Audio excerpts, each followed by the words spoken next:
Was that an announcement? It was, because as soon as you said record, people started like talking really loud. I'm like, I can hear you in your room.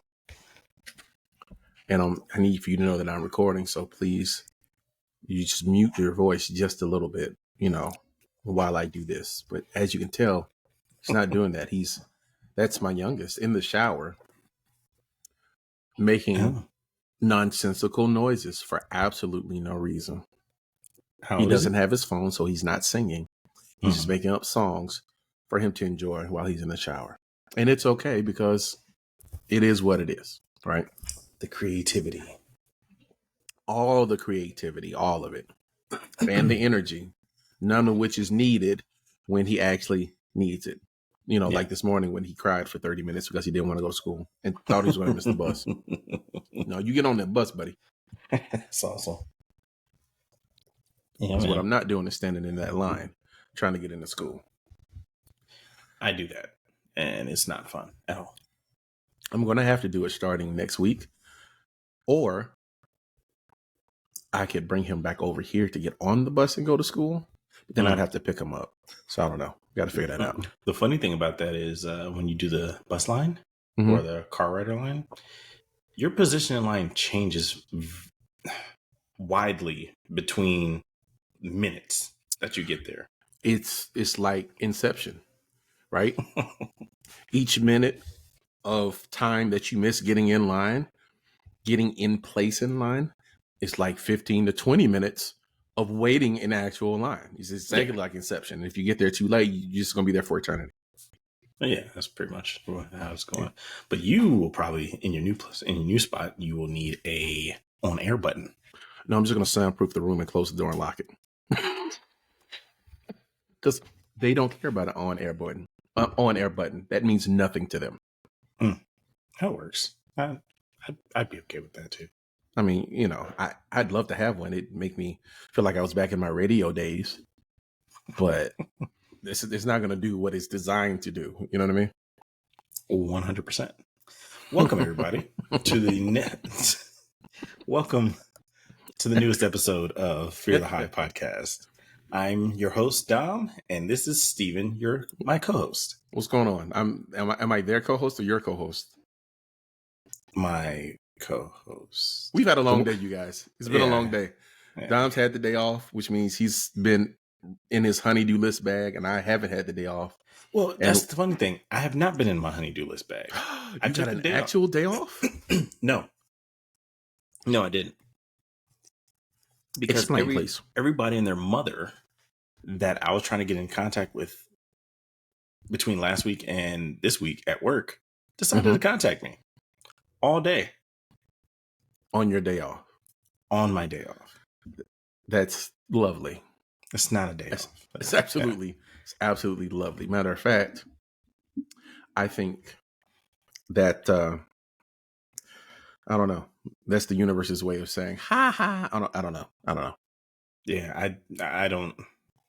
And they're more needy on my days off. And the sad thing is, on my days off, I don't have anything else to be like, well, I'm kind of working on something else. So, yeah, I'll get back to you later. So it was just like, it started out with me checking out a couple emails just saying, all right, cool, hey, what's going on here? All right, cool. Just to keep myself abreast of what's going on. So that way, when I go back in tomorrow, it's not me trying to catch up. Okay. So while we're here, I need to add, by the way, this is episode 6 of 1155 Fear the Hive podcast, just in case anyone was counting. But now that we're here, I have to ask you the question. Did you or did you not put up your away message? Yeah, see? Because you're not truly off unless you put it up. True. I'm indifferent about that because whether I put it up or not, people blow right past it. Okay, so there's this thing called boundaries, right?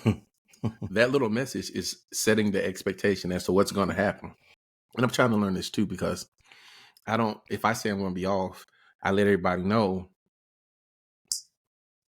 I've done my due diligence. Like, I'm not going to be like, hey, I'm off, don't contact me.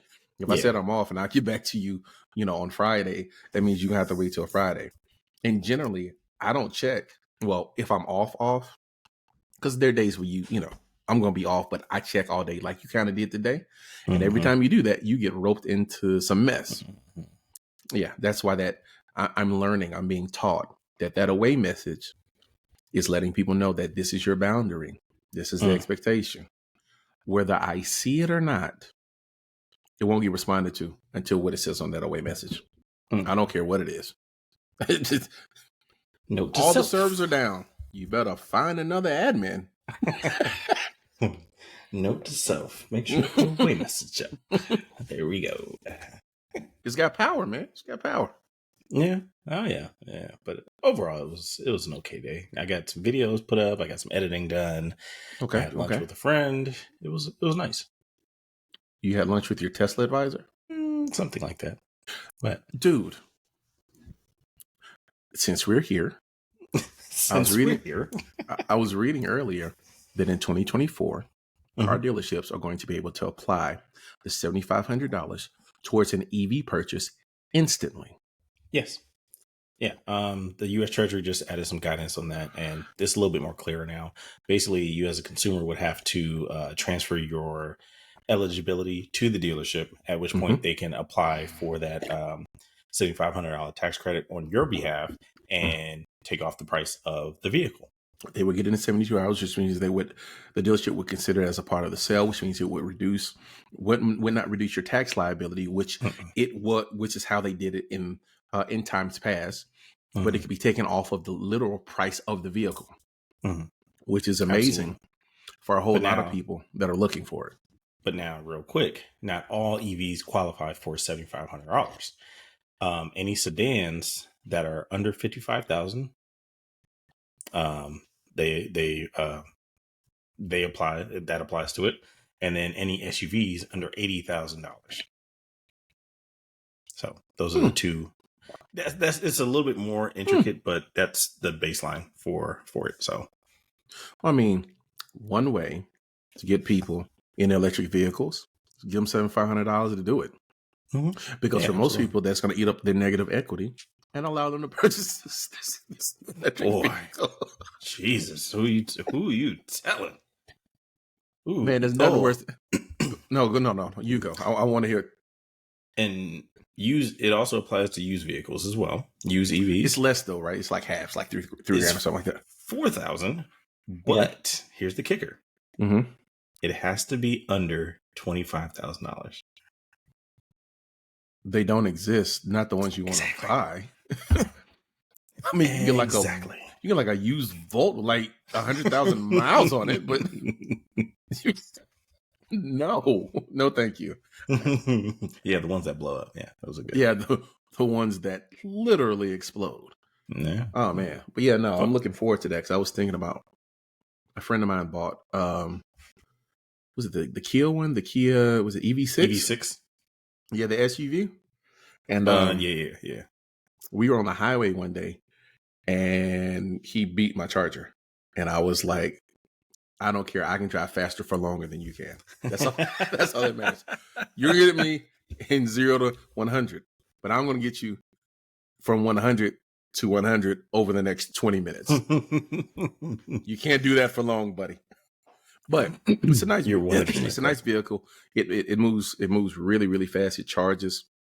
He's got like the extended range, so he's got like 300 miles on it, and he really enjoys it. He's like, man, you got to get one. And I was like, no, but the $7,500 might make me consider it because I'm not getting like your base model. They have to be, I think it's at least the GT model, right, with the bigger battery and some of the accoutrements that you would kind of need to give up gasoline. So they're really good in and around town cars, very good. And I would say if you do most of your driving in and around town in the same city that you live in, or even, I would say your commute is about 30, 40 miles one way, it's definitely something to consider. So, yeah. Well, while we're on electric vehicles or electric devices. So everybody was a part of that. Was it the national cell phone test or the national broadcast test? Even Amish people. And if anybody knows the Amish, they're not supposed to live with technology, and a lot of Amish guys got outed for having cell phones during that test. Okay, I've been preparing for this one. So let me I'm practicing. Let me take a shot at this. Right, Go for it. Let me take a shot at this. So there are people called Amish people. If you did not know, right? A lot of you will know. Some of you don't. Anybody above 95 who was born before the year 95, probably. So these groups of people, they are religious. That's a religious based term, right? They sprang forth out of the Anabaptist movement, and they separated themselves from society as a whole. As society began to adopt different technologies, they wanted their culture to be reminiscent of where they started, and they wanted to make sure that they did not fall into the trappings of the current culture. Right, culture was going to progress, and the Amish, we're going to stay the same. We're going to worship the same. You know, we're not going to do electricity. You know, we're not going to do vehicles. We're not going to do any of that, right? Pardon me. We're going to dress conservatively. We're going to cover our heads. We're going to grow out our beards. We're going to farm. We're going to live off the land, right? They're like the original preppers. Like, they don't do any of that stuff that, you know, people with electricity do. Normal people, yes. I'm not going to say normal. I'm just saying, you know, like people that that's live why I'm here. in society. I can say the things that you can't say. And so last week, the emergency broadcast system had a test to make sure that the nation could give us information all at one time. And what they did was they said we were going to send a test to all cell phones at the same time on this time of day. And everybody's phone's going to ring. They let everybody know. They talked about it for 2 months, right? So nobody would like freak out. You know, unlike in times past when what they did was they would cut into your broadcast, they give that beep, and they would do it that way. That's how old I am. I remember them testing it every night. Oh, yeah. Neither here nor there. On that fateful day, it has been reported that in Amish country, there were several men in Amish sects that did not, because there are some new age, new world Amish people that do like slight internet use, and they do vehicles and stuff. Not in that version. And the ones that don't do electricity at all, there were a couple of guys who were sitting in their home during the test, and their cell phone rang. You know, there's a lot that goes into that too, because it's like, well, if you had a cell phone, where were you plugging it in all this time? Bruh, if you got a cell phone, what store did you go to get it? And how did you buy it? How you have a debit card too? Who are you calling? Who are you calling? What is your search history? Like, why as an Amish person do you need to have a cell phone? And here's definitely more questions than answers. Like, because if you got a cell phone as an Amish person, you gotta have it for a reason, right? You got a friend with a cell phone. You need to connect to the internet to do something. Now, keep in mind, if you're Amish, so you ain't got no job, you don't watch TV, like none of the trappings, like you're not listening to Drake on Apple Music, you're not doing any of that because you're Amish. So what other reason would you have to have a cell phone and risk being excommunicated? Because what we know now from the reporting is those several men got excommunicated. Now, I think it was like 4 of which were already going to get excommunicated because they had done some other stuff that was getting them kicked out. But there was a bunch of them that were getting kicked out because they had cell phones, which I think is hilarious. Yeah, it was. Yeah, that was when I saw the headline. I was like, "What?" I was about to say they would have known. Well, they should have known about it. Especially it was on the internet too. So if you're gonna be on the internet, be on the internet. Like if you're gonna have a cell phone, like prepare. You gotta go all the way. If I remember correctly, didn't they send text messages beforehand, letting everyone with cell phones know that they were going to do this? Like you got to turn your phone off. Like don't be a dumb criminal. Like if you're gonna break the rules, like come on, let's be responsible about our malfeasance, please. That's all I want. That's all I care about. It's like first time. First time encountering. Yeah. Can you imagine what that conversation would have been like?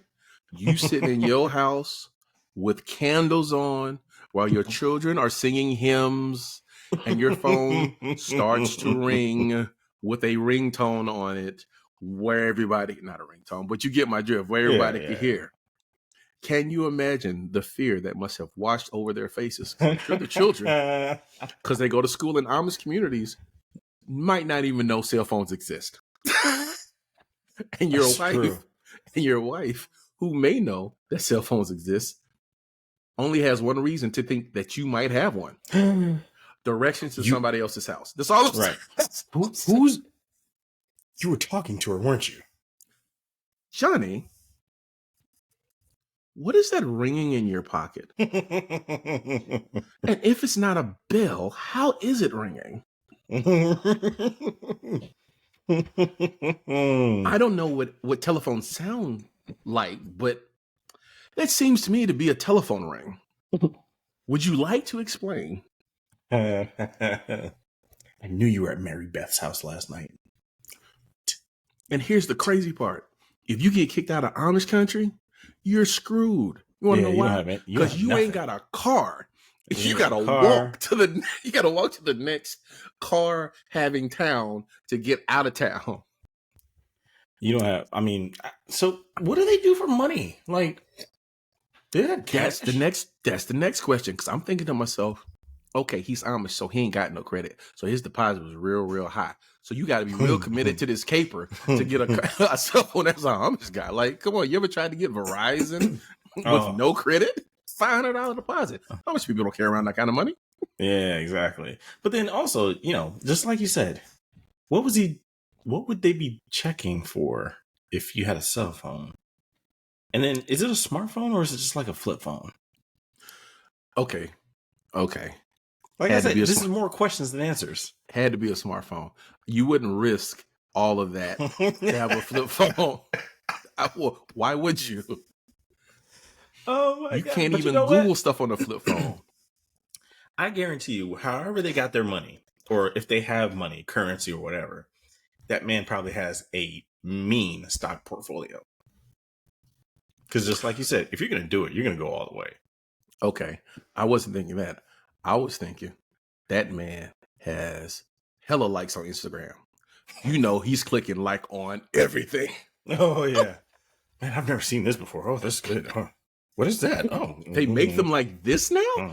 Like. Nice. Johnny, you don't seem interested in me anymore. I don't know what to tell you, babe. I don't know what to tell you. What is this WAP? Bungos. They do that now? No. I don't know, man. I don't know. Yeah, man. But yeah, no, I thought I laughed real hard over that for a while. And I don't know, it just brings me joy to think about. Can you imagine? Dude, if they had to have a trial, like, you got to explain to people what a cell phone is, bro. What evidence do you have to convict me?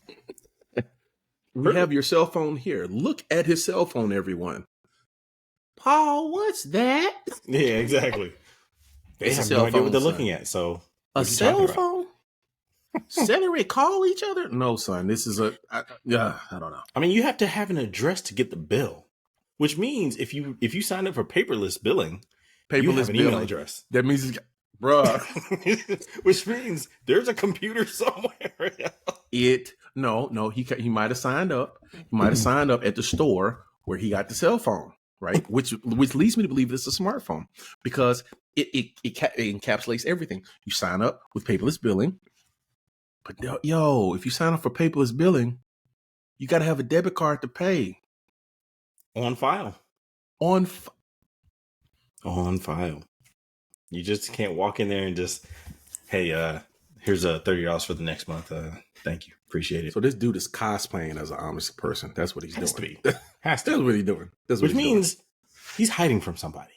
See, now we go. Yeah, see, you just start going down the rabbit hole and it's like, huh. I don't know. I just think it's funny. I mean, in a tragic sort of way because he got excommunicated, which means the life that he knew has changed greatly, and I'm sure he's somewhere on Tinder or whatever matching profile app is hot right now, swiping left and right, up and down, trying trying to acclimate himself to his newfound state of being. Oh yeah. Oh man, but yeah, no, I thought that was hilarious. The other thing I thought was hilarious this week, actually, it's not really hilarious. It's kind of tragic. Mm-hmm. So I was reading Jason Derulo recently had a lawsuit filed against him.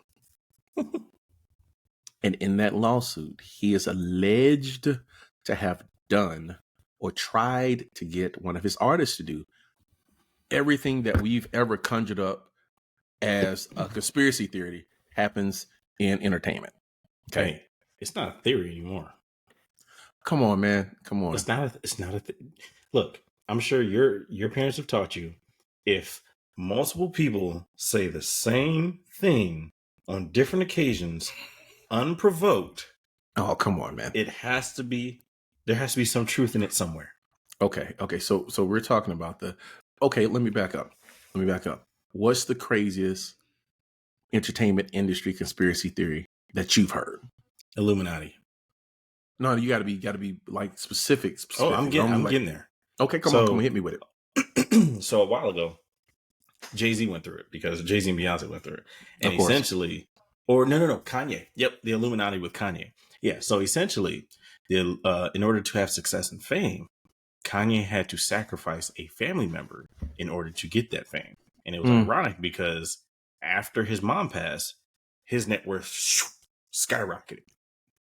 And basically, and a lot of people say he gave up his mom because it's just not like some willy-nilly sacrifice. It's not like some second or third cousin, like, yeah, I don't really know him, you can take him, whatever. It's people that you care about. And I because a lot of people were saying that, Jay-Z and Beyonce, they were part of it as well. And like I said, I don't truly believe it's true, but I mean, this keeps coming back up here and there. And now what is something that leads credence to that is there's only like 3 families that own the entire world. Wait, whoa. Let's back off of the conspiracy ledge and let's stick to entertainment for the time being. Look, man, I live there, but okay, sure. We'll have to talk about that another day, bro. We got to sure. We got to streamline. But the question is, and I can't remember at the moment, but yes, Jay-Z, they had to sacrifice somebody or something essentially in order to get the fame and the wealth that they have now, because of whoever runs the Illuminati. I get it.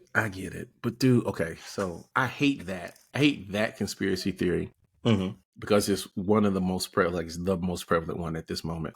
The only problem with it is there's so much anecdotal evidence, right? Like there are these coincidental things that have happened that cannot be, they didn't cause these things, right? I don't think that they did, but it's kind of hard to, and I remember when Jennifer Hudson lost her people, they said that about her, right? They said that about her. Right. I remember that. They said that about Puffy with Biggie, right? Like it has been. Why are your eyes like that? Because that was actually something I was reading earlier. They were talking about that today. Oh yeah, no. That has been long running. Matter of fact, now someone has been arrested for the murder of Tupac. I think it was not Keith D. Some guy. Some guy. I don't remember his name. I was reading it. I can't remember it because it's not that important. And at any rate, he's been arrested, and he is saying that he was paid or approached by Puffy to kill Tupac, which is interesting because I don't trust him as far as I can throw him. But it does play into the conspiracy theories, right? Puffy gave up Biggie. That's how he got big, and he played part in murdering Tupac. I don't know. Well, that's because essentially the narrative that was, Tupac and Biggie were kind of pit against each other at some point, And the rap game, of course, was it's kind of gets into East Coast, West Coast type. But then also, yes, both of those guys were worth more to them dead. So, yeah. No, no, no. I, I don't think that's the case. Well, okay.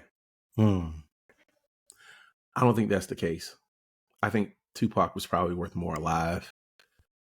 I think Biggie would have been worth more alive too. I really do. Like, and I get the effect that it's had on. Ironic. You want to hear something that's really funny about that? Yeah, what's up? We talk about the fact that in conspiracy land, they lay the death of Biggie at Puffy's feet. Mm-hmm.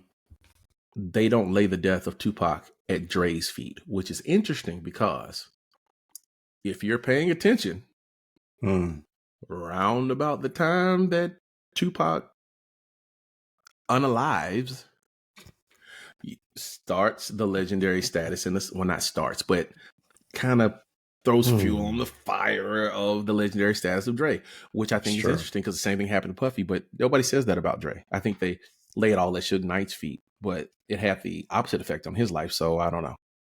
Well, I mean, you know, some people are just better at concealing it than others.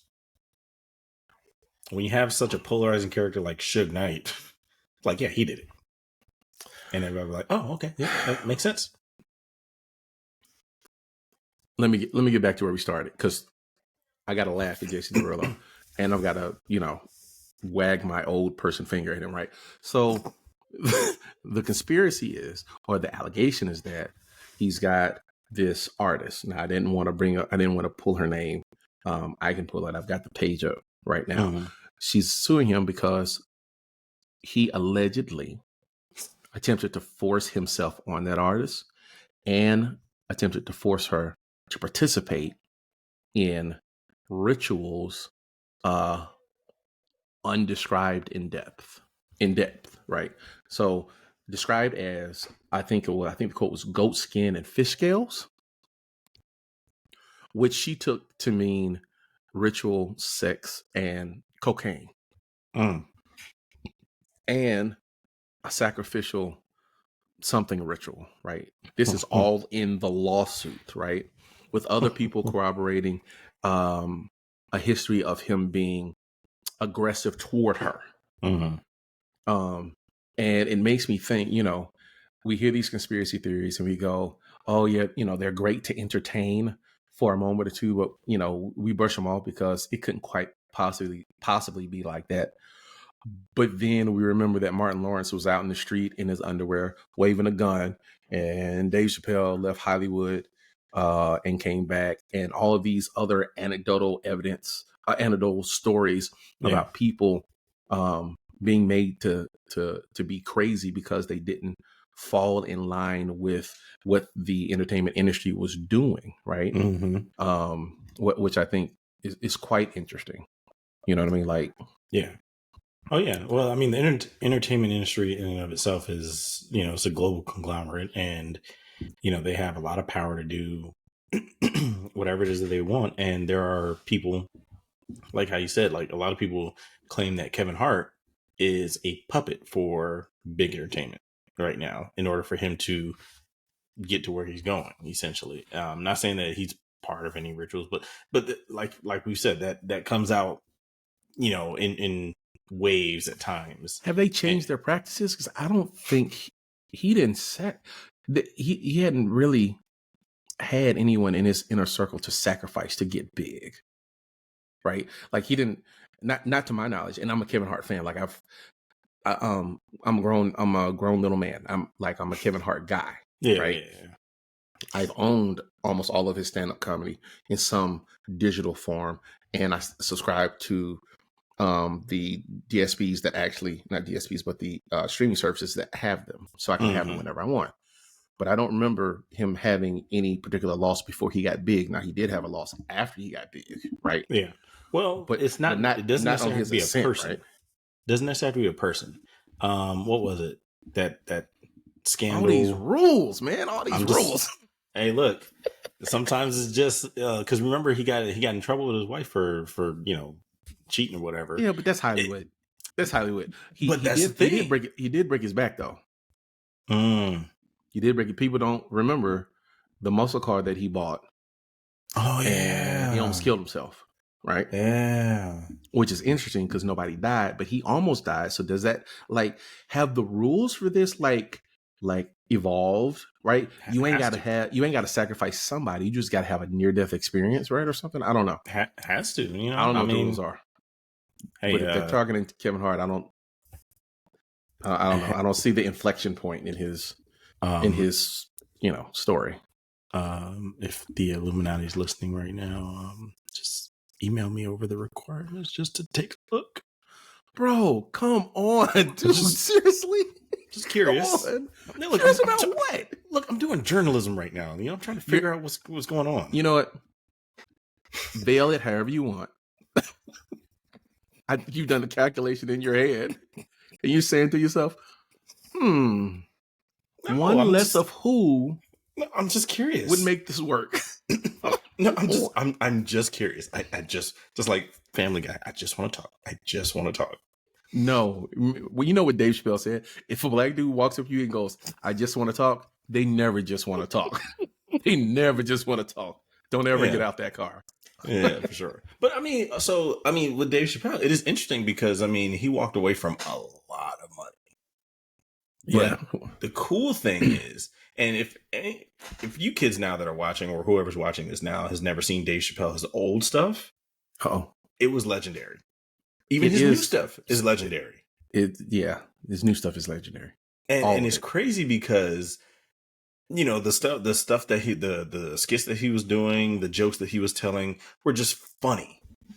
But now somehow through throughout his time of being away, he was able to reinvent himself and reinvent his comedy to a point to where now Dave Chappelle seems to be our comedy GOAT right now, because he's able to take everyday occurrences and make it funny, but also teach you something in the same way. Well, see, okay, so I call him a griot, right? GOAT, that's a conversation that other people can have. I'm not going to say that. I would believe if we're having a GOAT conversation, here's the GOAT. Nobody tells a story in the way that he does, right? And nobody's writing in the way that he does as well. Let me not say nobody. Nobody's writing as well as he does, right? And this, again, I'm a huge comedy fan. I've seen Dave in concert once. I hope to see him. I saw him in concert this year. I hope to see him again, either later on this year or next year. I have owned in some digital way all of his comedy specials. And when I say all of them, I mean all of them, right? And I've seen every episode of The Chappelle Show, even the lost tapes, as I've seen every episode of Key and Peele. So, there's a thing. But, like them or not, there are not too many storytellers that have lived that are as effective at getting to a punchline as Dave Chappelle. Well, oh, go ahead. I'm sorry. No. Well, I forget which special it was. It was like one of the 3 that happened on Netflix where he was like, look, just to prove to you I'm that good, I'm going to tell you the punchline right now. He was in DC. I'm going to kick her in the... Yeah, I know exactly what you're talking about because I've seen it so many times. And then he goes through this whole thing and makes you forget about it. And then hits you with it and you're like, oh, that was good. Okay. That was really good. Okay. Can we talk about it for a minute? Yeah. Right? Because I've seen that no less than 100 times. I promise you. I've seen it no less than 100 times. And the breakdown of the punchline of that joke, it changes. The joke changes direction like 10 times, right? It changes direction 10 times with ending with a made up story about a made up part of his childhood to verify the claim that he was the funniest man, that he's that good at it, right? Yep. And it's just amazing. Like that, to me, that joke solidified his writing as, if not the best, then tied for the best comedy writing that's ever existed. Because that joke is amazing. Yeah, absolutely. Absolutely. Because what you don't realize is the joke starts even before he starts talking about the fishbowl, right? The fishbowl is just a mechanism to get to the punchline. The joke is, I'm that good. I don't even like doing this no more because I'm that good. I'm so good that I just put punchlines in the fishbowl and I'll pull one out and I try to make a joke out of it. And then he goes, you know what? Growing up in, I forgot what we said, growing up in DC, I didn't know what it was like to be, from the hood. Nas and them knew what it's from the hood, but I didn't really know and the whole joke, you're in the joke the entire time, but you don't know it until the end. And I used to write for a living and I still do, kind of, sort of. Interesting. It's like I've tried to write it out and draw lines for the connecting parts. Yeah. So intricate. So very intricate. But I don't think he reinvented himself as much as he took himself out of the market and created scarcity. You know what I mean? His thing with Chappelle's show is that he was becoming too common, right? Yeah. In ways that he did not desire to be. And so taking himself out of the market and becoming less common allowed his value to go up and allow people to appreciate his true skill. Because the truth be told, he was telling jokes like this back and killing them softly. Yep. Yeah, he was telling jokes like that back then. But not, as you said, not with the grown storytelling approach that he has in recent years, which is absolutely amazing. But then he also got swole too. It was like, what? He got grown, man. You know that age and adulthood fills you out. You know that. Okay, question for you. What size shirt, what X shirt did you wear when you were 21? Don't be bashful. It's okay. Depends. Biggest that I can find. No. I see what you're doing there. You're hedging. Because you know what I'm about to ask you next. I'm about to ask you, what X shirt do you wear now? I would imagine at our stature, we were in the 2X, unless we were trying to have the long white t-shirts, which would be 2XLT or 3XL. No. You might bump that like 1 or 2 X's. You wore a 4XL? 4 or 5. Like I said, it was a competition to find out. You had on a dress? Practically, yes. You forget, I was raised in the 2000s, like, the big white tees, the red tees, the pink tee. Dude, that was. You walk around like Casper the Friendly Ghost in jeans? Yeah. And then my jeans were like stupid long, so it's like they would fold up and almost make me look short from a distance. I forget. We are in a slightly different age bracket. I remember that. I remember those white t-shirts, and I remember going, that's not going to age well. I'm slanging my white tee. Look, man, I'm telling you, I snapping your fingers, baby. Yeah, man. Hey, I lived in that era. Come on now. That's one best era ever. Oh, man. And I lived in basement party era. Well, hold on.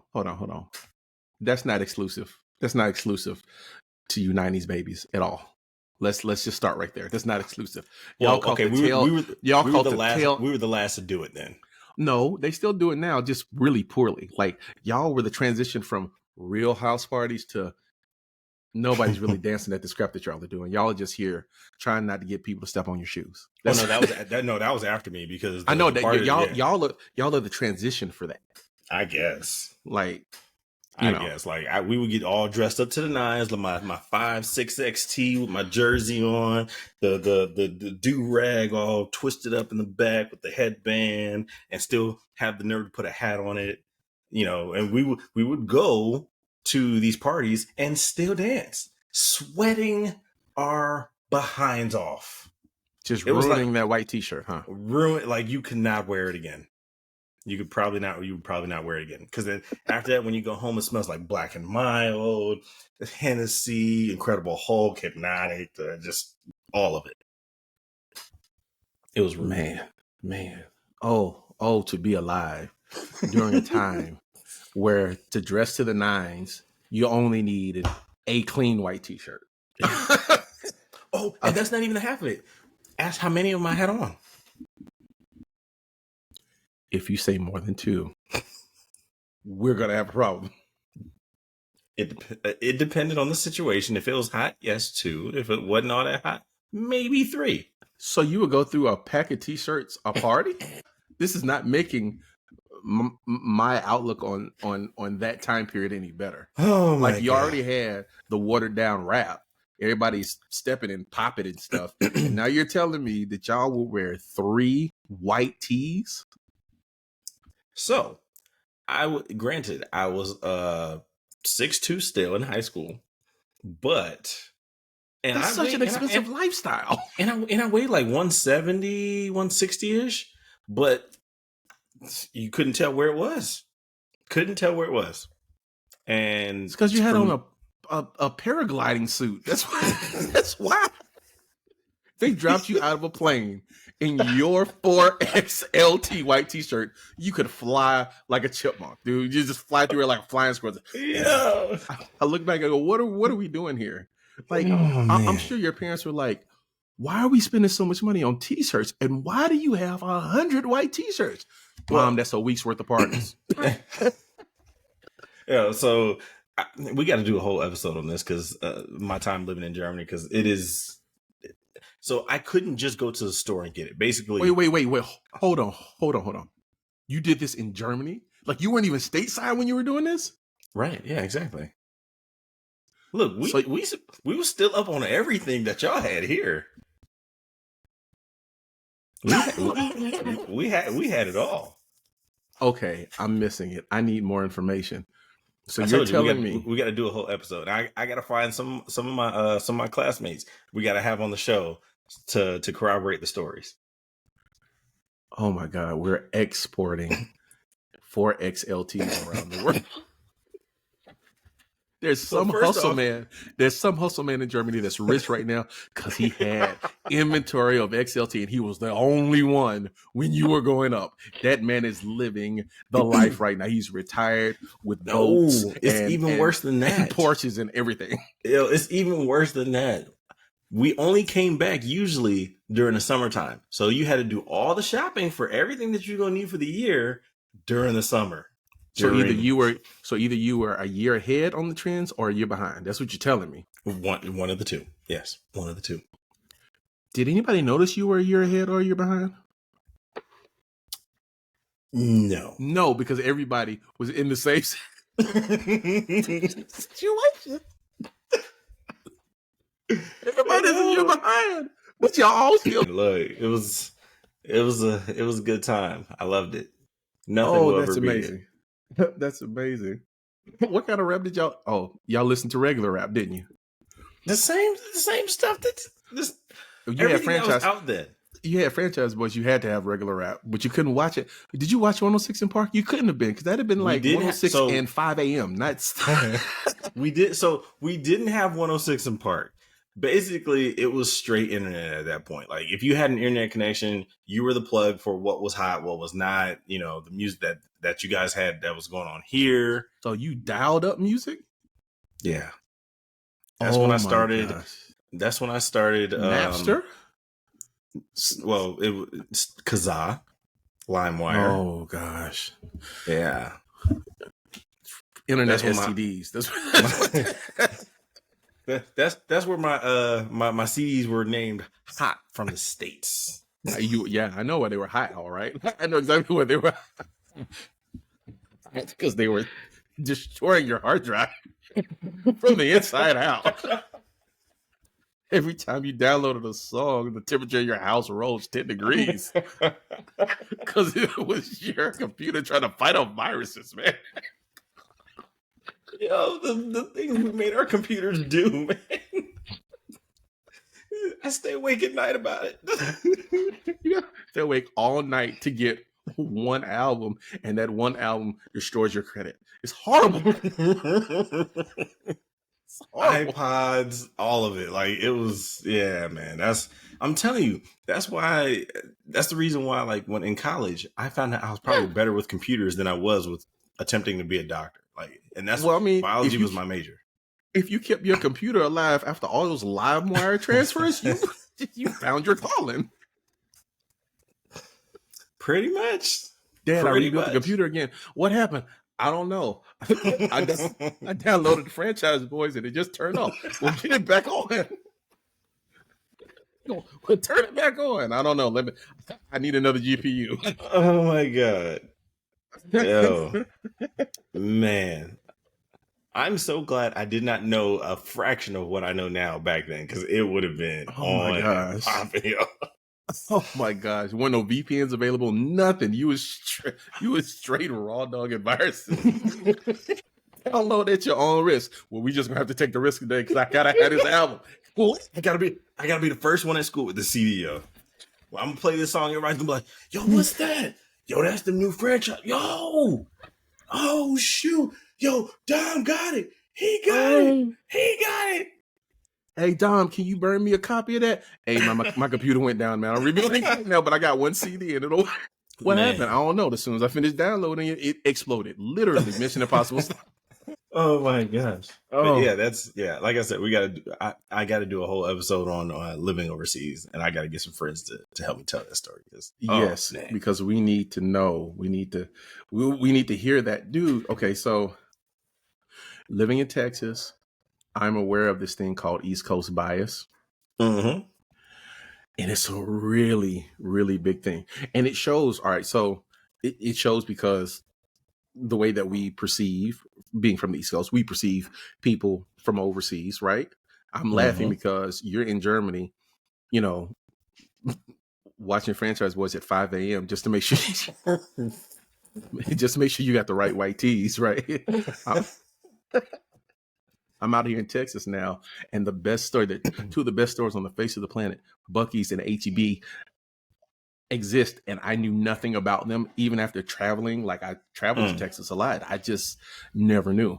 Like, there's so much East Coast bias that I was in a chat, and I was like, people on the East Coast don't realize that the rest of the country is not just big cities and shanty towns, right?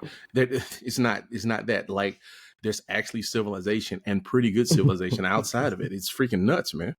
Well, hey, Buc-ee's is everywhere. I have yet to be to one.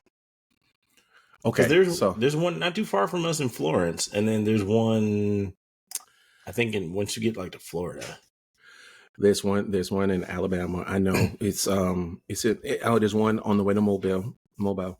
Let me start by saying this. Okay. No matter what your favorite gas station is, Buc-ee's is better. Oh, no matter what it is. I don't care what it is. I don't care where in the country you live. Buc-ee's is better. I'm going to tell you how good Buc-ee's is. Buc-ee's is so good, they can afford to pay their store general managers $200,000 a year. Okay, I was about to scoff at that, but then again, theoretically, knowing how big Buc-ee's is and the operations that's going on in there, that Buc-ee's is so good. They sell beef brisket sandwiches, and you buy them and eat them. Yeah, anywhere else, you'd be like, "Oh, no, I'm not doing that." At a gas station, even from North Carolina, there's certain things we're not going to get from a gas station. Nah. Fried chicken, definitely from a gas station. Fried fish, not exactly sure. But Buc-ee's has beef brisket that is so good, people generally take a trip to Buc-ee's once a week to get it. I know I take a trip to Buc-ee's at least once every 2 weeks to get it.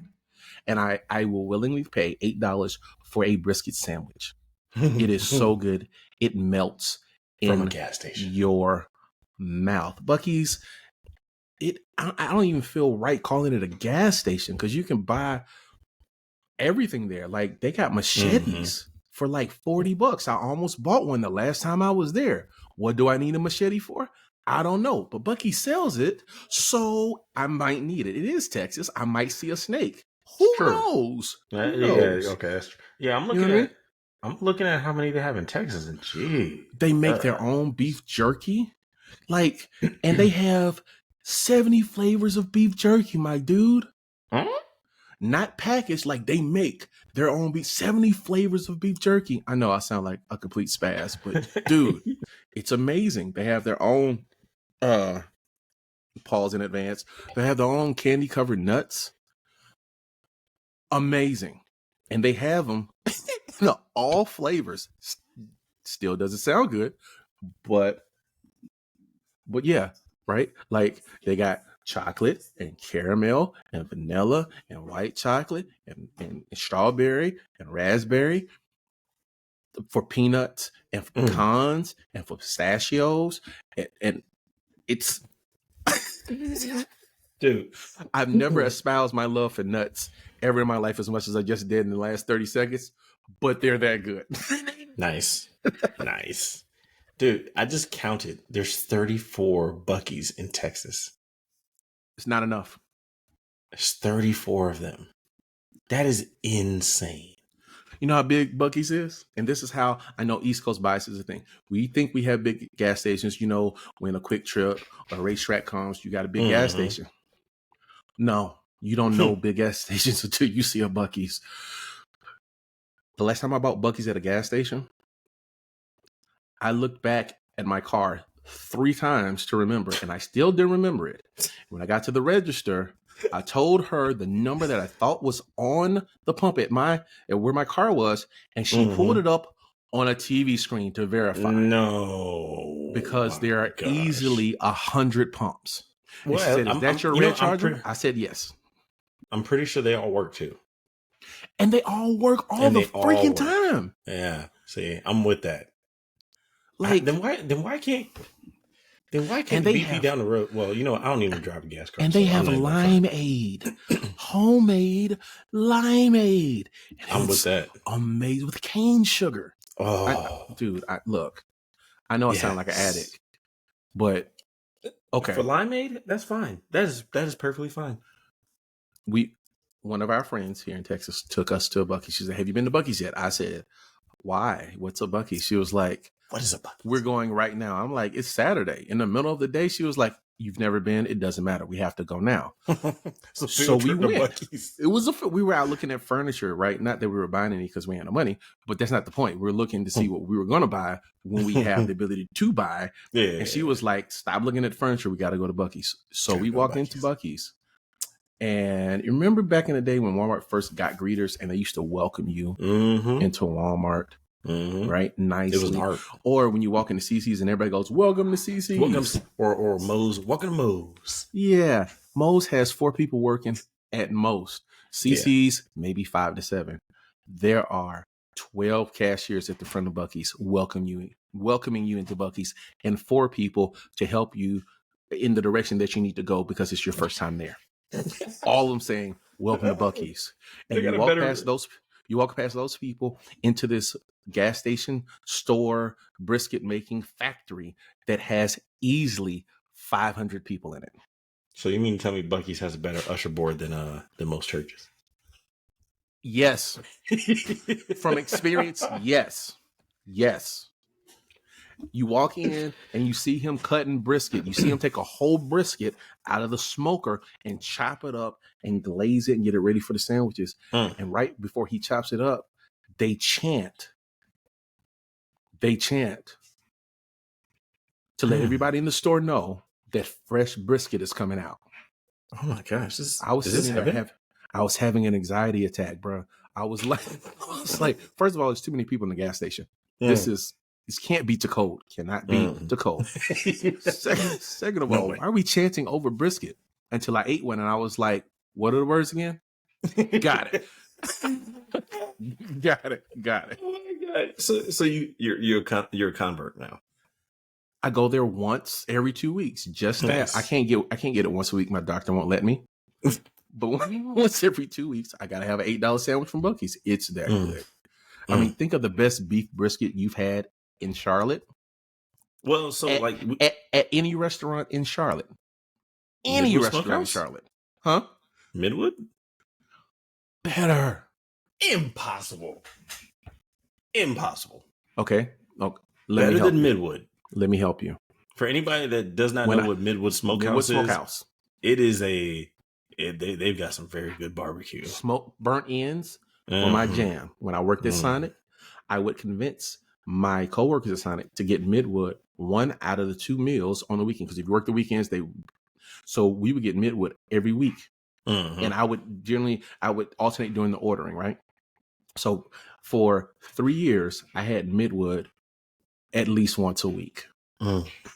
Right? At least once a week. Like I had my order because we had a $15 cap at the time, right? Yep. Right. You get the brisket small, lean, with collard greens and hush puppies. And then because you got it small and lean with the hush puppies, you could actually get a small banana pudding. I had that's how often we ate Midwood. Better. Impossible. Better. That's impossible. From a freaking gas station. So you know that gas station here in Charlotte where that quick shop off of East Boulevard that sells chicken? But it's chicken. I know. What I'm saying is, Charlotte only has one thing like that, and to a point to where that makes that place has made a lot of lists for best chicken in Charlotte. But from a gas station. But you're talking about brisket sandwiches, like they're making it fresh, more fresh than Subway. When I tell you, it melts. The brisket melts like butter. Like I got friends that make brisket, like they're professional brisket makers, and their brisket is good by all accounts. Brisket. Don't give me, like competent, like they could sell it and make money if they really wanted to retire. Better than that. Like I've only had. This is gonna sound real bad. I've only had meat that good a few times in my life where you can literally, when you bite through it, it bites through like butter.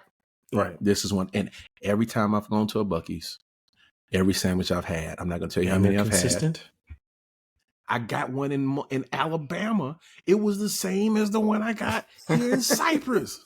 Because I was thinking it's Alabama, just for some quality reductions in this sandwich. No. That recipe must be real good. Okay. East Coast bias. Speaking of East Coast bias, Buc-ee's is on my list when we go down to got to go through Florida. Okay. For the cruise. So yeah, that's definitely on the list. Get your own sandwich and get her own sandwich. If you can get the XL if you're not driving. Get the regular size one if you are driving. Just trust me. The kids can share a regular size sandwich. They don't need a full one. Wait, they don't. Even your oldest? When I say kids, I mean that are not teenagers. If they're not 13, then they can one sandwich. They'll have on a 6-hour trip. They'll eat one half of the sandwich, pass out, and then wake up and eat the other half of the sandwich and pass out. That's how it goes. If you eat an XL while you're driving, you're gonna have to pull over. The tryptophan is gonna get you. It's going to happen. The first time I had the XL sandwich, we got the sandwiches, and the Buc-ee's is like it's a 25-minute drive from my house. 25 minutes, not miles. It's like, I don't know, 8 miles. It's 25 minutes, right? I ate the sandwich while we were driving. I devoured it in the first 4 minutes. While driving, mind you, sipping a larger than godly acceptable limeade.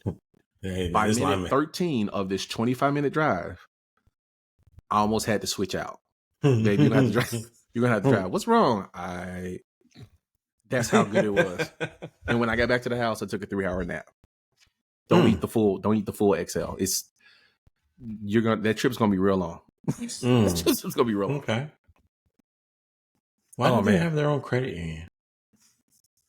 Because why does Buc-ee's have a platinum MasterCard? You don't understand. The East Coast bias won't allow you to conjure up the images necessary to understand the massive movement that is Buc-ee's. I'm not understanding. Like, they've got their own credit card. Like if we woke up one morning, it was like, man, I want to go hunting. You can swing by Buc-ee's and pick up a compound bow. It's that versatile. Okay. Oh my gosh. And the last thing before we move on, their bathrooms are always immaculate. Define immaculate, because like you have, like if you really had to go number two, you could comfortably say, all right, I'm still wrapping the toilet seat, but I'll do it. If I drop my wallet on the floor in the bathroom, I'd pick it up in my hands and put it back in my back pocket. That is interesting. I'd still wash my hands, but I wouldn't freak out. Doesn't have that greasy feeling when you step in, like you just on a grease trap or nothing. I've been to the bathroom 4 times. 4 times. I haven't seen pee anywhere. Not on the ground, not on the stall, not on the walls.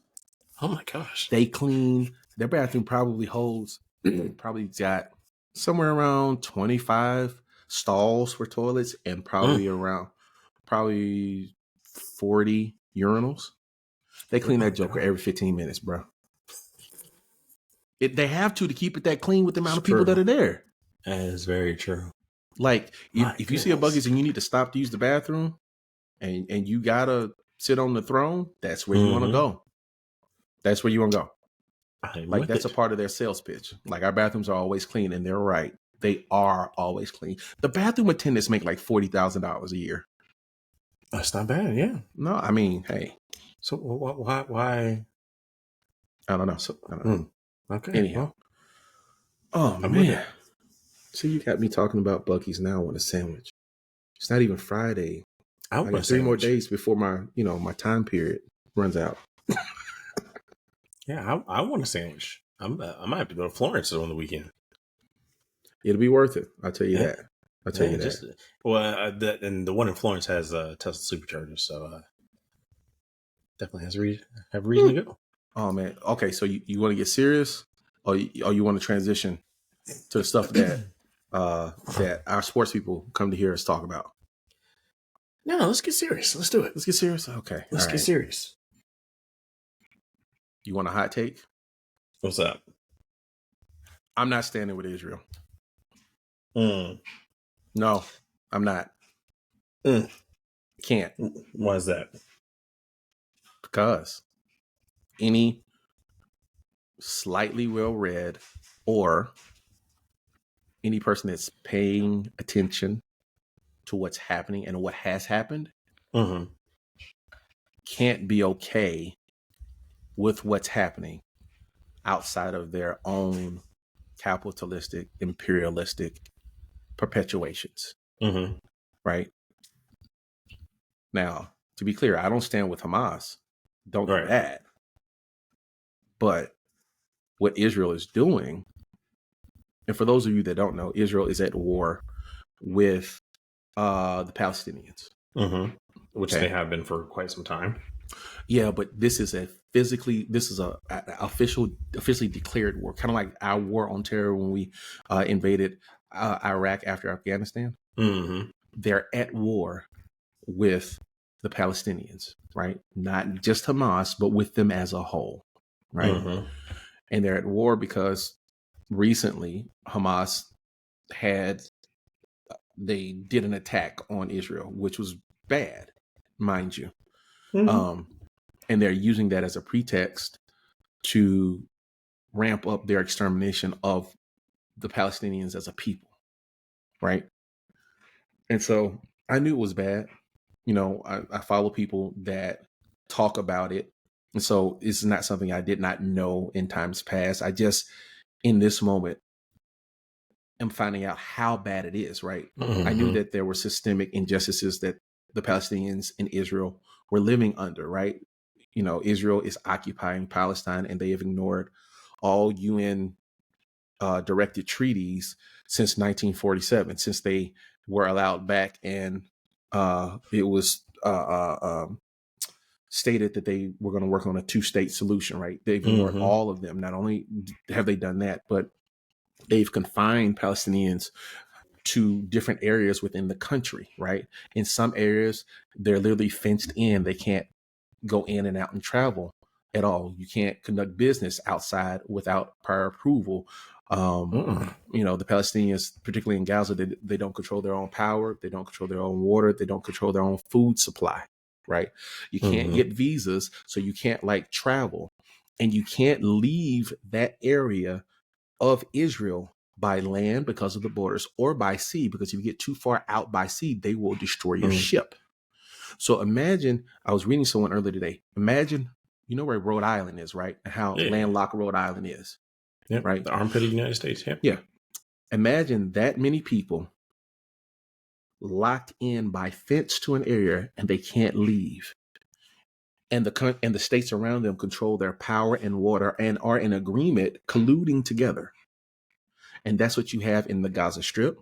Not only that, those that don't live in Gaza and that live in other places within Israel are perpetually subject to having their homes, whether they were recently acquired or they were given in people's wills, passed down in families, taken from them. Right? In these settlements that Israel is creating for Israelis that have come back and that are in Israel, right? So you have systemic injustices. It's an apartheid state. It's so bad, which is how recently it's like you get as bad as it is. You think you can't get any worse, but in an attempt to reply to what Hamas did, Israel is bombing apartment buildings, right? And they say that they are wanting people to get out like the day before or the day of. Right. But many people are saying that they never got that. And these are people, not soldiers, not Hamas terrorists, if you will. They're not abiding by traditional rules of engagement. Not at all. All of these are blatantly war crimes. Not to mention that they've announced that they're sieging Gaza, right? And if you know anything about Game of Thrones, a siege is where you cut off all water and food into an area, right? They cut off water, food, and power to an area that has 2 million people in it, half of which are children. So there's nothing you can say about this that is morally acceptable. It's just bad. And to see all of our leaders line up with Israel for our own purposes is disheartening.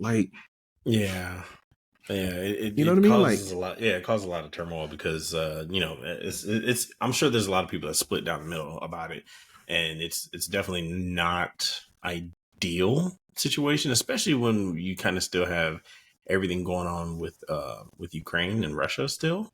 It's the exact same situation. It's a mirror image of it, right? Russia is occupying parts of Ukraine, trying to annex it, take it over and subjugate those people that are living there, take their lands and make them Russian citizens under Russian control. And Israel has been doing this since 1947. Yet and still we send aid to Ukrainians, but we back the people that are doing it in Israel. There's nothing about this that seems to be democratic or speak to the American ideas. But because, can we talk about crazy Christians for a minute? We have plenty of crazy Christians, so I think it's but I'm talking about really, really, really, really crazy Christians, right? Okay. There are these Zionists that believe that Israel being at war means that Christ is about to come back. So aside from America supporting its strategic military partner in the area, which would be Israel, right? Aside from America needing and supporting Israel to make sure that there are rockets in the area to keep Syria and Iraq and Iran at bay, you got these crazy Christians or crazy so-called Christians that believe that this is the signal that Jesus is getting ready to come back. And so they're all for Israel committing war crimes against the people of Palestine in this moment. Gotcha. It's called Zionism. You should look it up. It is utterly ridiculous. But every Christian fundamentalist subscribes to it at the moment, and it's... Yeah. Well, Zion being is what they called heaven, essentially Zion. And so that would make sense. And that would, to me, it sounds like they are just people that they look at every sign and they're just like, hey, Jesus come back. Just be ready. Just be ready. Everybody get ready. And just years go down the line of, it doesn't happen. So, I mean, they look for any excuse to do that. But we were talking about it at work, and it is just, like you said, it's very disheartening, at least to the kid. Like, for me, it's the kids. I'm just like, as an adult now, I'm like, come on, man. Like, let's stop being petty. Like, whatever it is y'all got going on, like, we can handle this another way, resorting to this level of violence. Even though this level of violence has made me aware of what is the Iron Dome defense system. Yo, Iron Dome is dope. Yeah. Let's be clear. Iron Dome is dope. That is crazy. Like, so basically an incoming projectile coming in, from wherever. Basically you have this defense system, it's a SAM, surface to air. Surface to air missile that intercepts it with pinpoint accuracy. You know how good at math you got to be to code for a missile shooting another missile out of the sky? Like, that's it's okay. Well, yeah, I mean, and almost it has to. I don't. The math that you have to do for that for me, it's incalculable, because it's like you don't know where that missile's coming from, but yet the system knows where it's coming from. It's like, hey, go get it. I mean, it's vectors, right? It's vectors and velocity. True. And all of those things. But it's they still, don't call it the Iron Dome for nothing. It's highly impressive, which is why, for the life of me, I can't figure out how Hamas carried out a rocket attack that started Israel doing what it's doing. Like, you got Iron Dome. This is called a pretext, right? The thing that you need to happen to do what you really want to happen to do, right? What you really want to do. But no, Iron Dome is like, people your age don't remember the first Iraq war, when they were bombing like Israel and with all these rockets and blowing stuff up, and America's trying to shoot them out of the sky, and Israel's like, never again. And they created this system that would literally shoot rockets out of the air with other rockets, and that has been highly successful. Well, check this out. Each missile for the Iron Dome to intercept costs $40,000. Oh, they got a deal. Like, that's a bulk price. That's actually really good. $40,000. Hey, I mean, and I don't know how many they've deflected, but sheesh. I bet you I can tell you where they buying those missiles from. Who? Us. Of course they are. Yeah. Or we're supplying it to them and paying for it with, of course, tax dollars, right? Yeah. Or back deal. Back channel deals. It's not a back channel deal. That's up front. That's in the paperwork, bro. Just people just don't read the fine print. Yeah. That's in the defense budget. All right. Well, if you're gonna get these from us, by the end of this, we own your country. Well, I mean, you got to think about it. I think about it this way. You know how when a store has too much inventory, they have a sale to get rid of all the inventory. Like, we need some revenue to cover the cost of these things that we created. So we're going to mark it down. Yep. And we're going to have a sale and we're going to get rid of them. I think a lot of these conflicts is the exact same way. That makes sense. We need to buy more rockets so that we can fuel either A, the economy, or B, the military industrial complex. So we need to create a conflict that we use the ones that we have that would give us a reason to buy more. I mean, our government is always looking for a reason to, it's like peacetime, not necessarily complete peace times, but during peace times, it's like, man, we need what we need right now? We need a war. Yeah, it creates a dip. The economy goes down and then it goes up. It happens that way. And we're due for a new conflict. To be bluntly honest, we're due for a new conflict. The fact that we haven't had one yet, it helps. And maybe Ukraine and Israeli and this Israeli-Palestinian conflict is our proxy conflict that will allow us to still do the same thing without direct involvement in American lives, which I'm conflicted about. I'm conflicted about. You know what I mean? Well, I mean, the America is the police of the world, and it's interesting that every conflict that goes on with other countries, somehow, some way, America has some tie to it. So it's like, oh, hey, we got to protect them because they're part of NATO. They're part of the alliance. Well, I know Ukraine is not part of the alliance, but I think that's the agreement for if they win this thing, they get access to NATO or something. Yeah, that's a part of the reason why they're in this conflict to begin with. to prevent them from becoming a part of NATO. Yeah. Like, it's crazy. But, I would say this. The Illuminati, they're the ones behind all of these. They're behind it. They are 100%. They are 100%. And Jay-Z is just their spokesperson for the moment. And Jason Derulo is just Jason Derulo is trying to get on the map. I think Jay-Z's term is up in 2024, right? So, he got to get back to being a family man and a billionaire. Right. I think his term is up. Jason Derulo is just trying to get in. Yeah, he's auditioning. Okay, we just made all of that up, riffing off the top of the head. None of that is true. Until it comes out in the news next week, and it's like, oh, come on, man. Come on. Don't do that. Allegedly. We got to get better with our allegedlys, because we're not going to get sued for this stuff. I'm going to tell you that right now. Okay. All of that was allegedly. 100% allegedly.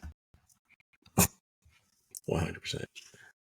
I don't think we said that with our chest. I don't think we said it with our chest. I don't think we did. Well, I don't think that's because, look, I live in a world where I understand string theory, and so or Schrodinger's cat. So it's like quantum. Oh my gosh, quantum physics, where everything exists all at once. So it's like, well, all right, cool. Well, it's possible. It's very well possible. Nothing necessarily, I'm like, oh, that's impossible anymore. Life has taught me it's like, well, a lot of things are possible. So, a lot of things are possible. That's for sure. Don't completely count anything out. But so I know what I can count out. Oh Lord, what's that? I can count out the Cowboys winning the Super Bowl. I can count that out. That's just not happening. I can count it out right now. There's no parallel universe where they win the Super Bowl. No, not anytime soon. No, not since '95. It's not gonna happen. Okay, look, man, look. Okay. To be clear, neither San Francisco 49ers haven't won a Super Bowl since we last won a Super Bowl. Neither have the Redskins. I don't want to hear it. Okay, we're a good team, but not a Super Bowl team this year. I will grant people that, because I am a rational Cowboys fan, right? That You're just got punched in the mouth. Cowboys fan, or I'm a rational. I told y'all last week that this was going to be the test, whether or not we could play with this team, and we went in to San Francisco to play the 49ers, and we got punched in the mouth. Yeah, that's a very good analogy for it. You got Dak throwing to. Dak had so many yards thrown to the Dak's fault. It's not Dak's fault. He threw that ball. The common football fan will say that it's Dak's fault. I've done the research. I've looked at the tape. I've perused the social media of former quarterbacks to understand what some of the problems. Particularly that the pick on the slant, right? Mm-hmm. Because at first, when you're like, oh, he was trying to overthrow, it was a miscommunication. It wasn't miscommunication. The receivers was supposed to go down the field. Everybody could see that. That's why nobody talks about the first interception.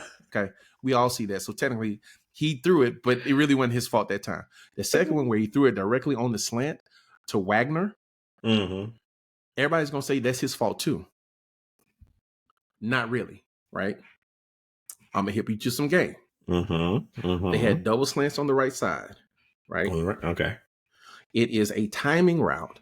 And for it to work, one of those guys have to occupy the middle, that outside linebacker. Right. And the idea in the double slants going across the formation is to make the linebacker either commit to the first one and you hit the outside, or commit to the outside and he's the first one, the inside, on the double slants. But for that to happen, you have to have a difference in depth of the slant. When you look at it, they both came out of their break at the same depth. It was yard 5, which allowed the linebacker to sit on both routes at the same time. Yep. He didn't have to make a decision. So when Dak threw the ball, what should have happened is the outside one should have been 2 yards up. Right? Yeah. But he wasn't. And the linebacker was there, right? So in a West Coast offense, you have to have timing and you have to have spacing for it to work, for the decision making to work, for the ball to come out on step 3 or on step 5. That has to happen. And if it doesn't work, much like what's his name? Jalen Hurts threw a pick last week on a miscommunication with Brown, his wide receiver Brown. Yep. It was a miscommunication on which way he should go, right? Those things matter. And so that happening, I mean, Dak threw the ball, so it's going to be his stat either way it goes. True. It was going to be a pick either way. Like, yeah. You know what I mean? Like, I'll say that I think, and I think I told you in the beginning of us recording that whenever the ball hits the receiver's hands, it pops up or anything like that, that should be on the receiver. It should be a stat. It should be a stat for the receiver. Yeah, definitely. Even though, I mean, Dak did throw 2 back-to-back, 1 back-to-back. He threw the one that was down the field. He threw the one that was on the slam. He threw the one that was tipped. Come on. A tipped ball? I know. I mean, it'd be like saying Lamar Jackson had a bad week. Like he didn't hit any of his targets. Like he had a 60% completion rate. Lamar Jackson had 7 drops in one game and still had a 60% completion rate. True, is that all on Lamar Jackson? No, it's not. You want to know why? Because those 7 drops hit the receivers in the freaking hands. But the Cowboys didn't even hit the red zone all game. Okay, listen. Let's be clear. This is not a Cowboy apologist moment for me. All I'm saying is I know. 2 of the 3 picks weren't actually Dak's fault, right? Mm-hmm. Like the tip and the slant, the one that he overthrew the dude, that's completely his fault. And he didn't make any throws to win the game. He made 1 throw to win the game, right? That was that corner throw to Turpin. Beautiful throw. The rest of the time, he didn't make any throws to win the game. And our defense couldn't stop anybody, which we can't stop the run anyway. And you got the best running team in the entire league. So that happens, right? That happens. Well, yeah, I mean, your Cowboys are definitely in mid-season form. But, You mean postseason form? Yes, exactly. Postseason form. Well, but here's the thing. Like, with the Cowboys, to me, even Tony Romo to me, anytime that he had pressure on him in order to perform, to possibly win the game or bring them back, you could always count on him to throw that interception. That is not correct. Dude, that is extremely correct. There's so much hate around the Cowboys that you can't even appreciate. You can't even appreciate when our quarterbacks play good. To be honest with you, Tony Romo is a better quarterback than Dak Prescott is, right? It just so happens that he broke his back in the year that had he been our quarterback instead of Dak Prescott, we probably would have made it a little bit farther, probably to the second round, probably to the conference championship, right? Mm-hmm. Maybe to the Super Bowl, maybe.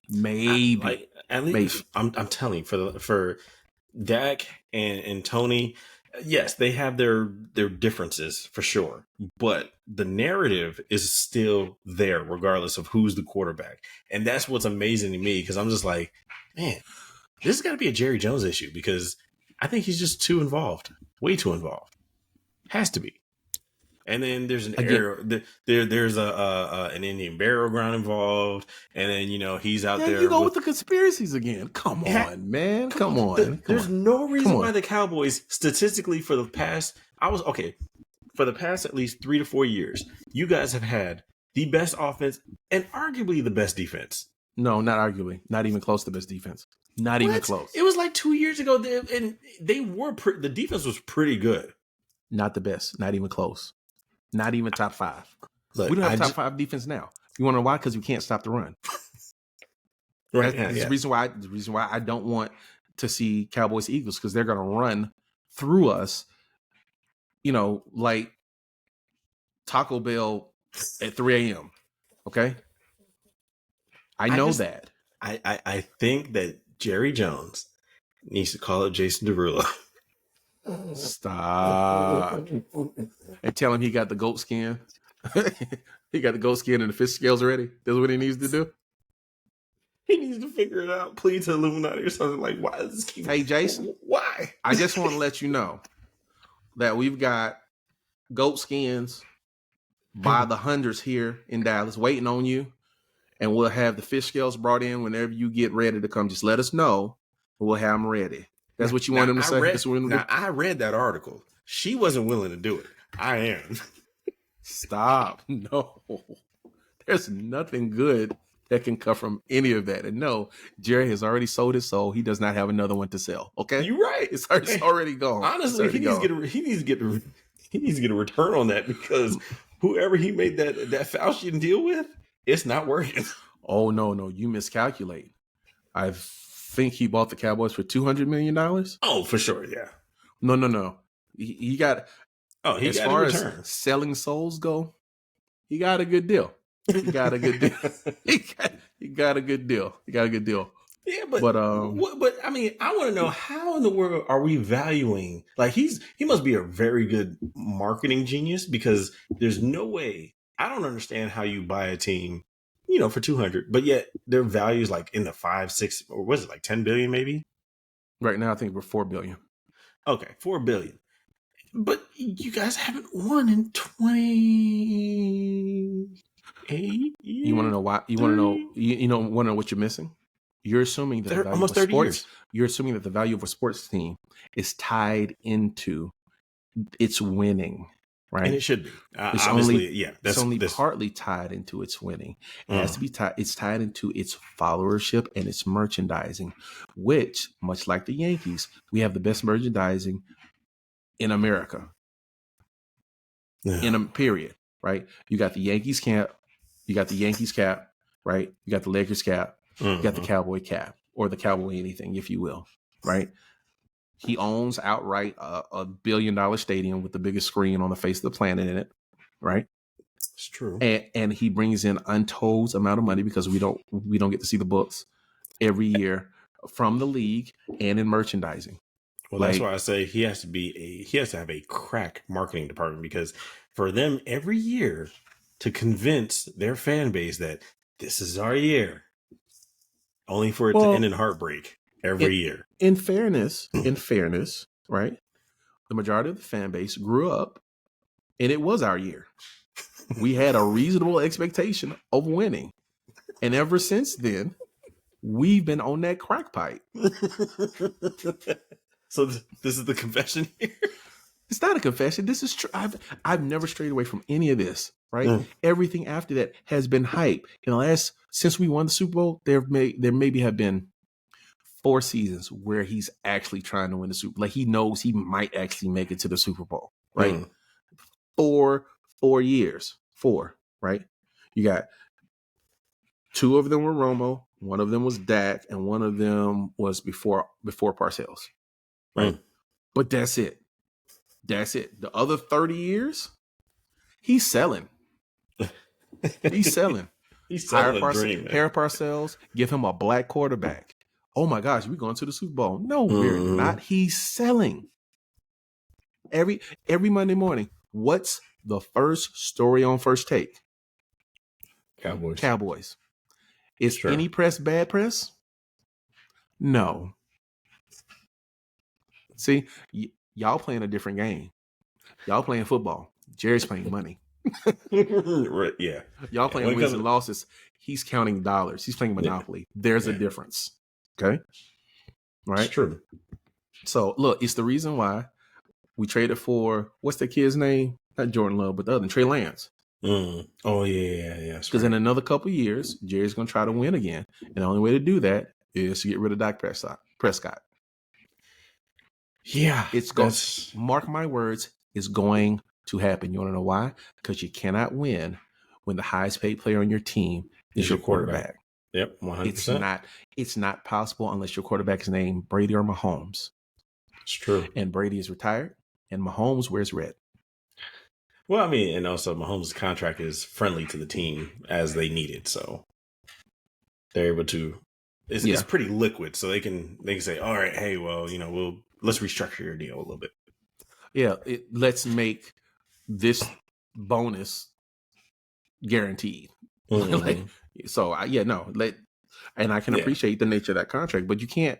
You can't. People like, oh my God, the 49ers are so good. They are. You want to know why they're so good? Because their starting quarterback, who is an above average quarterback, makes $890,000 a year.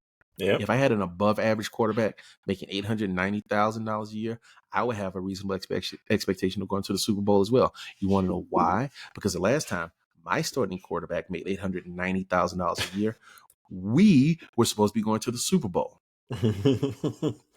True. And I mean that does bring a question, because I was I was saying the same thing about my team, the Philadelphia Eagles. Go Eagles, fly Eagles, fly. 5-0. With Mahomes, with not Mahomes. Oh, jeez. With Jalen Hurts, Hurts, yeah. With him signing that contract, I was like, and the good thing is he's not really. He doesn't seem like he's really about the money like that. But by all means, get your money. But it's just pretty nice. It's going to be an interesting year to see on how he performs with now having that contract, that money. I think it's definitely on like it's not Mahomes level, to where it's not like Jalen Hurts is the real deal. I am a fan of Jalen Hurts, and the money is not changing him. Right. Now, the money might change the dynamics around him, but it's not changing him. But the beauty about the Philadelphia Eagles are they draft well, right? And they get lucky, right? They stole wide receiver Brown. They drafted Devontae Smith, right? They draft their defensive line, so they don't really have to pay them unless you're all pro, and then you want to pay them, and then you just draft the other positions around them. They got the best defensive tackles in all of football right now, one of which is really, really old, and they're going to get rid of him soon. But once you get rid of him, you got this kid, was it Jalen Carter? Yeah. Man, I was watching tape of him last night, and he was pushing 300-pound all-pro linemen to the ground with one hand. This kid just came out of college. He was in college last year.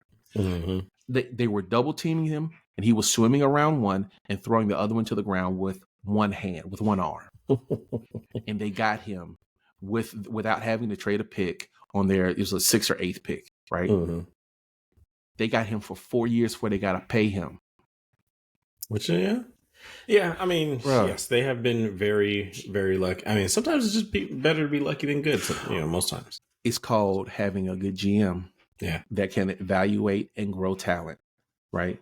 That's what it is. You got a coach who is in sync with the quarterback, and y'all have good position players. What more do you want? You got a running back that nobody knows, but can get you 200 yards. Yeah, Swift is pretty swifty. And they have a good offensive line, half of which they drafted, the other half which they acquired. You can't ask for much more. Yeah. It's the reason why I don't want to see them this year or next year. I don't want to see them ever. If we never played the Philadelphia Eagles, you'd be okay. I'd be fine. I'm dead serious. So, it is what it is. We're just trying to repeat, because I need Mahomes tested.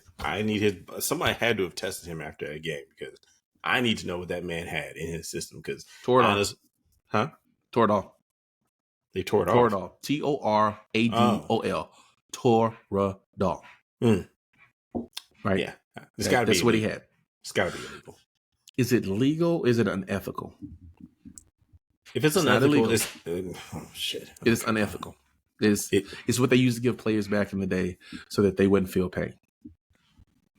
Yeah, because that's exactly how he came back out. It's like, yeah, hey, you don't have to worry about your foot if you can't feel it. That's exactly what it is. We're going to wrap it up tighter. We're going to stick it with this needle. We're going to put this horse tranquilizer in your ankle. And you're going to go out and throw 175 yards for 2 touchdowns and no picks and win the Super Bowl. That man was crushed going into halftime.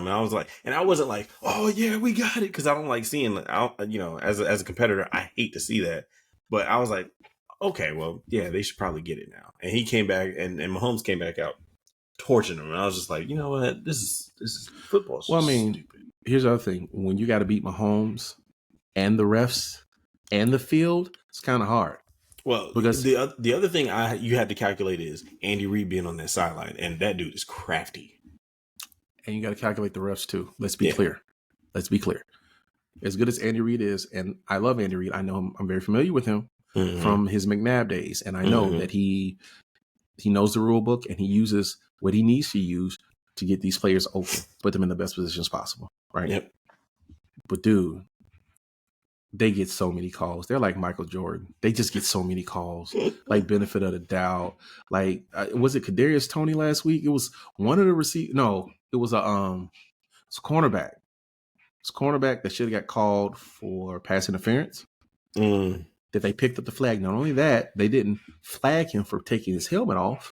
But when he went to talk to the ref, which is a 15-yard flag. Like you're not supposed to take your helmet off.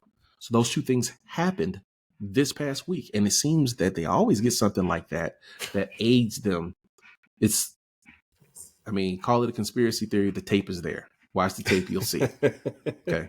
I'm not saying that they're not good. I'm not saying that they don't win. I'm not saying that they don't convert. But it's kind of hard 12 on 11. You know what I mean? Yeah.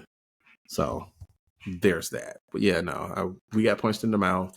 The Eagles look good as they do. Even they had some bad possessions. They still look good. Like they're still working this thing. They're still working their offense this year out, but they're going to be fine. They're scrappy, and I do like that about them. You know, when things aren't going their way, they don't hit the panic button. It's like, all right, let's try and work through it and keep. Well, that's what your quarterback does that for you. He's a very calm and collected dude. You know, you get him in the tush push, man. Wow, not gonna say that. I'm already fanboying. I'm not gonna say that. I'm not gonna do it. Not gonna do it. Not gonna do it. Come on, man. Not gonna do it. Not gonna do it. But yeah, no, I'm. You know, it's been a good football week, and I'm hoping this coming week will be good too. Like, wait, how's your fantasy doing? Because mine is, bro. Like, I need a running back, and who's playing fantasy? I'm not playing fantasy. Oh, that bad, huh? That bad. I always pick the wrong quarterback to start. My running backs, when I start them, forget that they're starting. Like, I don't understand. I do not understand. Right? Like, I had CJ Stroud starting this week. Last week, he had a bunch of fantasy points. This week, just okay. I'm like, dude, come on. It's the Atlanta freaking Falcons. I picked you up specifically because you were playing the Atlanta Falcons. Like, come on. Yeah. Please help me out. I got freaking Lamar Jackson, who takes too many sacks and whose receivers never catch the ball. And every week on the wrong week, I have Jared Goff on the bench. I had him starting this week, so I had a chance. Last week, when he had buku points, I had him on the bench. So I don't. I normally am at the trash talking point of the season. Like, I'm really big in the trash talk for fantasy, but I don't even think I can make the playoffs at this point. There's only week 6, dude. Week 5. It's only week 5. I don't even think I can make the playoffs now. So, man, I am 2-3 in my league, but Tampa Bay is my defense, and they were on bye this week, and Tampa Bay has been pretty solid for me this season. So I said, you know what, I'm just gonna take the L now. I'm not gonna find another defense because I don't want to do the whole drop and somebody picks them up. Then I'm gonna be pissed, and then I'm gonna be missing a coworker. Then somebody's gonna ask, "Hey, what happened to the coworker?" And I'm like, I don't know. Then I have to lie. What? I'm sorry. Wait, what? For the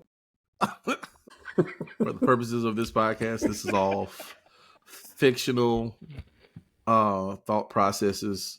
None of this is real. I feel like it's Law and Order. These are fictional situations. None of this is real. It's for entertainment purposes only. Hey, look, man. Because you'd be like, okay, you know what? I'm gonna drop this person, and I'm gonna pick him back up when everybody clears waivers. But then, because when you drop somebody, it announces it to the entire league, like, hey, such drop somebody. It's like, I hate that. Shut up, man. If they go in there and find them, that's one thing. But to announce that's betrayal. Dang. What you gonna do? What you gonna do to the service? Download some more LimeWire freaking songs or something? Do not tempt me. I know exactly where to find it. I just don't use it. Okay.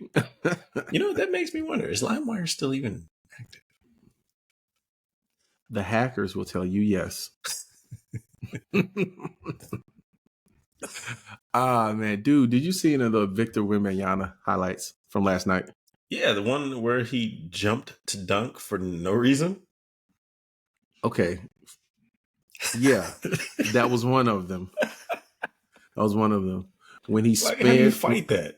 when I don't know. I don't even know what his explanation for it is. We all know that you can dunk just standing up. You just felt the need to get your cardio in. The spin move that he did on Chet, where he had bumped him and went in. Oh yeah. Yeah, that. But here's the most interesting highlight I saw from last night. Right, Mm-hmm. not the jumpers, not the dribbling, not the dunk on the fast break, none of that. The most interesting Victor Wembanyama highlight I saw was the free throw putback.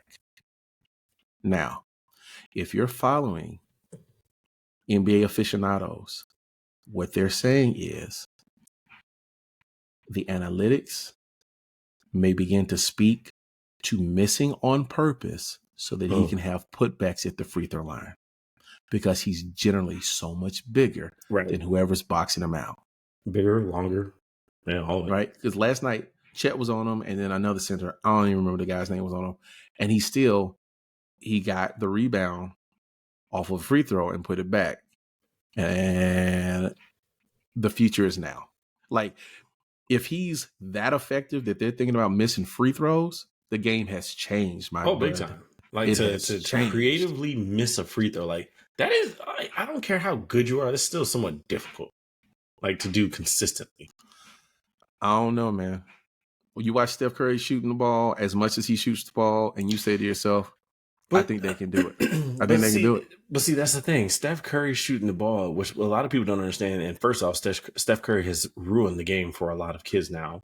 What they don't understand is he is like, Kobe was a good shooter. Jordan was a decent shooter. Ray Allen was a good shooter. But Steph is a level above that. Like he is. Oh, I know. He could probably shoot the ball and tell you what side of the rim or what side is it's going to swish on. That's the level of shooter that Steph Curry is. Yeah, no, easily that and more. Easily that and more. Like he's until you watch his workouts in full. Like, did you see the thing on Apple TV? His documentary on Apple TV? Yeah, I saw that. It really helps you to contextualize the work that he puts into his art. Mm-hmm. Right? Like they're casual basketball fans, and they're basketball fans that played basketball in high school. Mm-hmm. And then there are people that played it in college, people played it at pros. Unless you played at a professional level, you have no frame of reference for what these guys are doing, right? For how hard, how often they're training, right?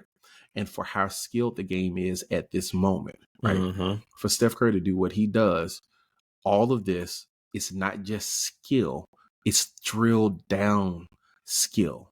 Like if you watch this documentary, I remember him saying in the doc, I had to make 50 nothing but net from every position on the court. I was like, God damn. First of all, not 50. Yeah. Not 50. 53 pointers that nothing but net. Don't touch the rim from every position on the floor. Bro. Now, anybody who's never had that like you almost have to be something's got to be off psychologically for you to be that focused. And yes, it is very big, because for me, I've done something like that where you're done, shooting around, and it's like, all right, let me get three without hitting anything, just straight net. And there's a certain way to shoot it in order to do that, and a lot of people don't know that. And it's different for everybody, but I mean, there's a certain way that you have to flick your wrist and all that. Like it just, you have to study a lot of your own self to do that. The average person shooting an above average percentage from three would have to shoot at least 150 shots at a high percentage to hit 50 from every position. Not nothing but net. Yeah. 50. Had to shoot at least 150 from every position, right? Yeah. Which means if you're doing 6 positions, We're talking about 900 shots, and that's shooting at an above average percent, and that's not hitting nothing but net, right? I would imagine that they probably have to shoot 350 to hit 50 nothing but net. Okay. He does that every day from every position, all 6, and then another 4 2 feet back from the 6. And he doesn't count them if they hit the rim. And what was a couple of years ago? He had that highlight where he was like on 100. He made like 100 threes in a row. He made 100 threes in a row from a spot. It was 100. It wasn't even 100. It was 100. It was like 100. I want to say 173 in a row. In a row. He's standing in the same spot, and it's so automatic that he hits 173 in a row. And I'm here to tell you right now, that's not easy. I don't care what you think about that number. That number is nothing anybody that I know, that you know, or that anybody that I know knows, or anybody that you know knows that can do that. That's, oh my God. Like, if I was to do something like that, I'd quit basketball. Like, especially if I got it on camera. Like, I'm good. This is it. That's my last day. Hey, why'd you quit? I had 173 in a row. You're not going to play the game? 173. I'm not getting any better ever. Ever. That's it. That's the pinnacle. I beat basketball. I won. I won. It's on tape. I won. What more is there to play? It's like the first time you beat Mario, you was like, I'm done. And not Mario. I'm talking about beating Mario going all the way through, right? Yeah. Not skipping in level 3 and going to level 8. No, I'm talking about going all the way through. First time I did, I was like, I don't need Mario anymore. Yeah. I've won at life. I succeeded. That's it.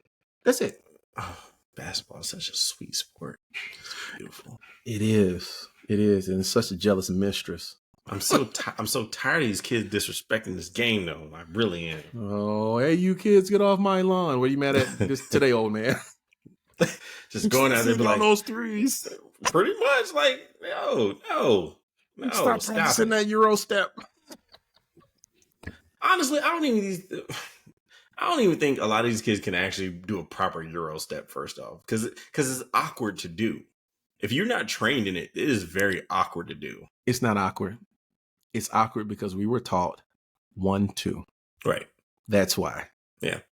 I remember my brother teaching my son how to do layups, and I was pissed at him because he was allowing my son to jump off of his left foot on the right side and shoot with his left hand. I was like, what the heck are you doing?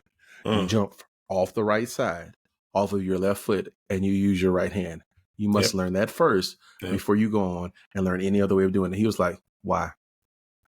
Because that's how you learn how to do layups. Yep. Who told you that? That's just how you do it. You do 1-2. Yeah. That was in the 90s. You do know that you can shoot from any side of the rim with any hand, right? I was like, shut up. Shut up.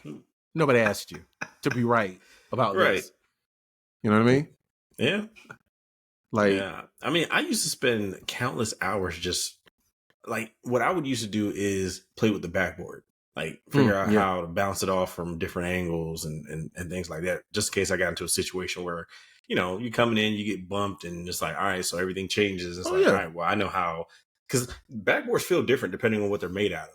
Definitely. And you have to put a certain, depending on how old they are, depending upon how much air is in the basketball, like all of that matters. All that matters.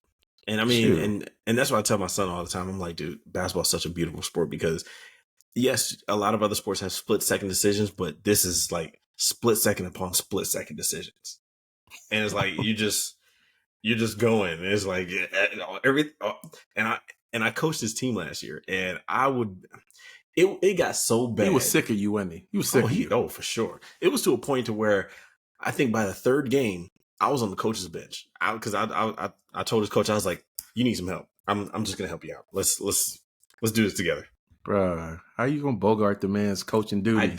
I did not bogart. He was the head coach. You was up there calling plays, weren't you? Hey, we running triangle. We're not running triangle. We're running pin down too. I was more of the defensive person. So yeah, I made sure the defense was unlocked because I'm like, look, they can't win if they don't score more than you. So, yeah. That's funny. But no, yeah, man, it's a wonderful thing, man. It's a wonderful thing. I can remember, I tell my kids this all the time. I couldn't dribble really well in high school. I could jump. I could jump out the gym. Mm-hmm.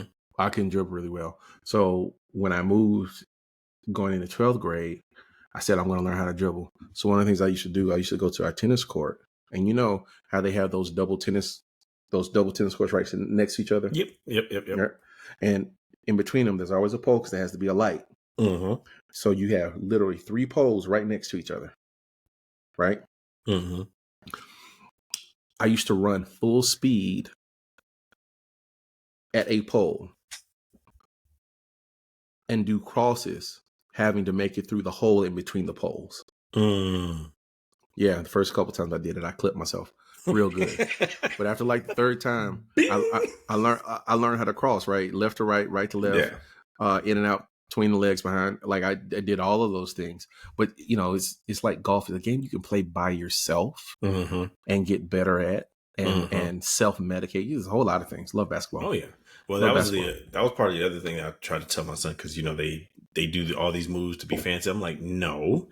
I'm like, when you see me do these moves, it's because I have a purpose. It's like, it's a method to the madness. I'm not doing it to be cool or nothing. It's because they all serve a purpose. And you know, I miss that. I miss kids. First of all, I miss kids being able to go to the park and just play, or be playing out in their driveway for hours. I miss that. Yeah. I very much miss that. But I miss them taking the time and figuring out how to be alone while you're playing a sport. Like that's a thing. Like I'm trying to figure out how to get my kids into that.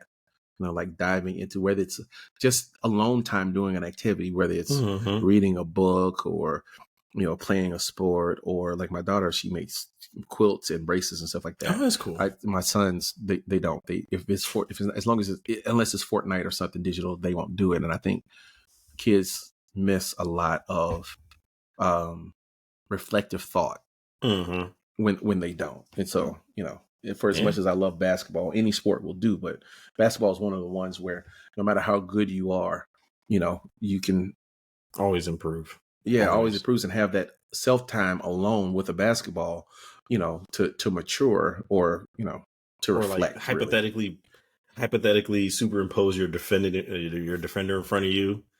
And, I mean, dude, how many times did we do the 3-2-1 to win the championship, or to win the All-Star game, or to win the NCAAs? Like that was a thing. Kids don't even do that anymore.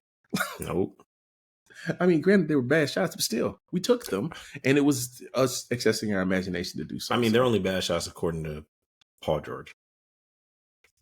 You know what? I don't want to hear anything about Playoff P. You want to hear something that's really, really funny? As talented as he is, he's a much better podcaster than he is a basketball player, unfortunately.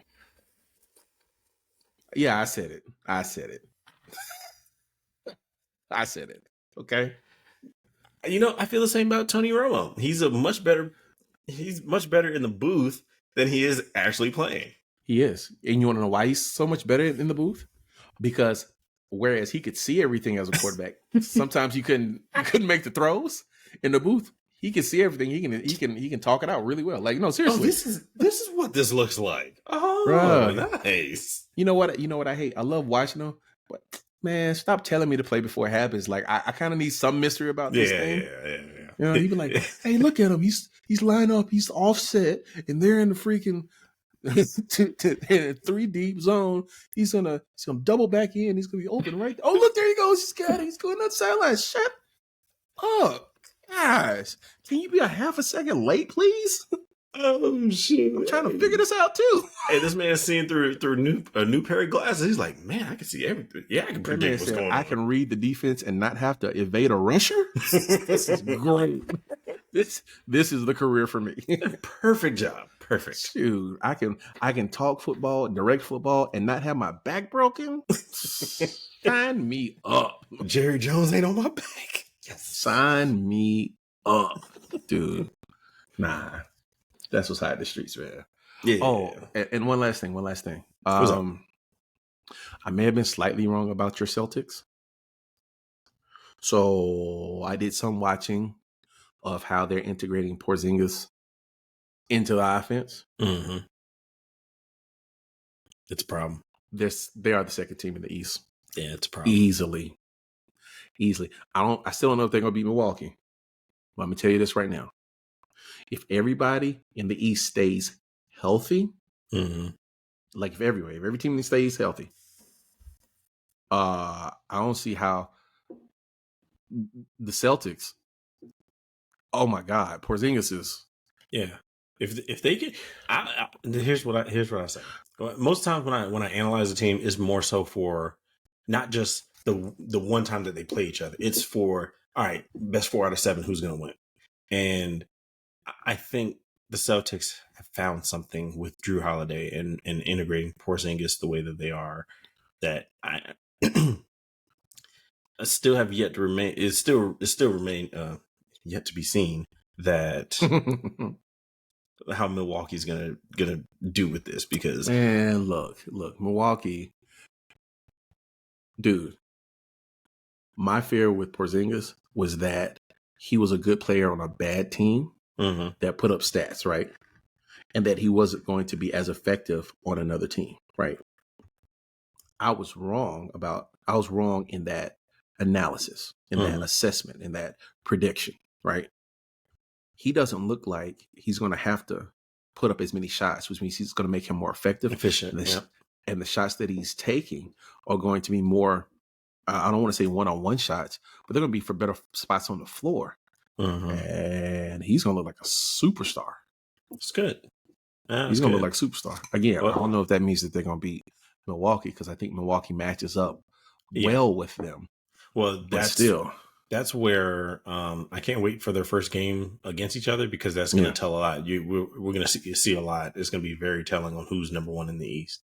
We got some time, and because it's that beautiful time of year where football, basketball, baseball, hockey, and the WNBA are all on at the same time, we have a plethora of things to watch and to be excited about. Like, dude, did I tell you what my plan was for my TV? Okay. So I'm gonna do this, and I'm gonna get off of that. But I gotta tell you this. So a couple months ago, I said I wanted to go big for my TV. So my plan was to get 4 42-inch TVs and 4 stack them with the box that puts it all in one screen. 94 inches across. That was my plan. And I was going to do that plan until I saw that there was an 86-inch TV that was kind of a mid-level TV. Yeah. Actually, it would have been 84. 86-inch mid-level TV, about $1,500. I said, oh, man, I could, you know what? It's the same TV. Yeah. It's one TV. Even better. Why are the mid-level 55-inch TVs dropping so rapidly? TVs, that technology is cheaper, man. Yeah, but it creates a problem for me. And let me tell you what the problem is. The problem is that at some point, when we get this moving thing figured out, I don't have enough wall. Because can you tell me what 55 times 2 is? I believe it's 110. And I believe it's just over 9 feet from corner to corner. And that's what I think I'm going to try to do if we get this move thing taken care of. I'm sorry. Right? Say that again. 55 inches. Yep. Times 2. It's 110 inches. Which by my math is 9 feet, 2 inches across. And I know most people don't have a frame of reference for how big that is. It's humongous.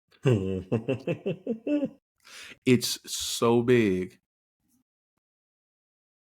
Yeah, it's 9.1 feet. It would burn your eyes. Like, I could play NBA 2K and the guy would be my size. That should be interesting. That's my pipe dream at the moment. That should be interesting. And hopefully in the next year, like in the best of scenarios, I have the guy come over the week before the Super Bowl so that I can watch the Eagles and the Chiefs again for the Super Bowl. And I can watch 49ers in that Usher. mix too. Huh? I said 49ers in that mix too. No, I said in the best of scenarios. There's no way in Hades I'm rooting for the 49ers for anything. Screw all of them. Okay. All right. NFC East till I die. I'm with you on that. So no, let me quit. But yeah, no, that's my TV plan, and hopefully that comes to pass, right? Okay. You know, so yeah, I don't see why I can't. It shouldn't come to pass. Let's be honest. No, it should. Let's be honest with each other. It should not come to pass. No reason I should have 109 inches worth of TV. It's 2023. Yes, you should. No. It's 2023. But it would be great if it happened. That's all I'm saying. It needs to happen. You know what? I'm gonna write. I'm gonna send your wife a message. Be like, yeah, you know what? You know, dude, no, she's on board with it. She's on board with it. What are you talking about? Then why can't it happen? I didn't say it can't. I said it shouldn't. There's a difference. Okay. There's a difference. There's a difference. Okay. There's a difference. Floor, ceiling to floor TVs. It'd be great. There's nowhere to put the sound bar. There's nowhere to put the sound bar. That's an afterthought. Who needs sound when you can see it? Just put on the subtitles. Oh yeah. No, that still doesn't make any sense. still doesn't. You tried. I was there with you for a second. No. Man, there's no point. But yeah, man, we'll see. The year's going really good. I know my Cowboys are not going to make it to the Super Bowl, and it's okay. It's okay. But definitely looking forward to this NBA stuff. I'm trying to decide if I want to get League Pass, man. I've never had League Pass. I think to me it's too many games to watch to really do that. Okay, so you would want to pick a team that you're going to watch a lot of, right? Like last year, I had the Warriors for League Pass, right? Mm-hmm. And granted, I probably shouldn't have had because they have so many nationally televised games. Mm. But the ones that are not nationally televised that I wanted to see, like when they played like Memphis at Memphis, or when they played Portland or something like that, like they're not on national TV. That are good games that it ends up being worth it if you buy the one team package, not the whole league package. So but you got to be willing to watch a lot of basketball. And you got to commit. Yeah, you got to commit. I'm not that committed this year. Speaking of committing, oh no, Gran Turismo. The movie? Really good movie. Oh, really? Is it? Did you go to the movie to see it, or did you rent it? I watched it. Wait, huh? I watched it. Oh, here you go. Here you go with this VPN virus. Well, no. So you been on LimeWire again? You been on LimeWire again? No, so essentially I watched it on Plex. It's crowdsourced Netflix essentially. But yes. Yeah. I'm glad to hear that it's good. I'm going to watch it when it comes to one of the 5 streaming services I pay for. Yeah. It's really good. Like really, really good. Like you would watch it again and actually pay for it. Good. The only it's not that good. It's not that good. The only movies I pay for are Marvel movies. Are you ready to see the Marvels? Absolutely, 100%. Day one. Is that day one? Is that day one for you? Sure, because this year's been really light on Marvel movies, and I'm like, I don't like that. It's very non-committal of you. You're just like, sure, not yes. You know what I mean? Well, because right now I'm in a love-hate relationship with the MCU right now. Like when it was like, was it phase 2, phase 3, and you kind of knew which movies were moving the needle as far as the storyline goes. Yes, I'm going to go see that one. That one's going to move the needle. Right now, we don't know exactly which one moves the needle, and it's like sometimes it's great, but it's disheartening. It's like, well, that one didn't move the needle. That was just world building. I liked it, but it was just world building. Like, give me a blueprint of which movies move the needle. Nobody, like you just said, nobody really knows. Like, I'm glad the writer's strike is over because, you know, we were about to be screwed for real. But yeah, nobody really knows. I'm hoping that this movie is good. I think Nia DaCosta is like the director, Okay. and I hope that she does. I think she's the director. Let me Yeah. Now I search that watched real quick. Miss Marvel, the series. So Yeah, and I watched WandaVision. So I kind of have a good backstory of Photon and Miss Marvel. So this is going to be interesting yeah. to Nia see them DaCosta together. is the director, and so I hope that it is good. She's a Black woman director. You know, I root for everybody black. I am. That's how I am. Hey, Ryan Sorry, Coogler is the best right now. Ryan. Ryan is top notch. Top Mm-hmm. notch. But Nia, I'm hoping this goes well for her, because if it goes well for Yeah. her, she'll, have other Marvel opportunities. Yes. And Marvel sorely needs to have a spectrum of voices contributing to how these movies are made, right? Black women's voices Mm-hmm. are certainly one of them. They need to be there and they need to be heard, Mm-hmm. much like other ones as well. One of the things I continue to appreciate about some of the Marvel TV shows, particularly Miss Marvel, Yeah. is how they leaned in to this culture Mm-hmm. that is so foreign to most American people, the majority of Americans, right? And when I say majority of Americans, I mean white people and black people, right? Yeah. We don't know much about Yeah, it was Indian culture. good. It was enlightening because it was like, oh wow, okay, Yeah, things that I never knew. So yeah, yeah. absolutely, go for it. And ways of looking at a story. Like when you get stories that are told, written, and directed by people that are not white and that are not male, right? Mm-hmm.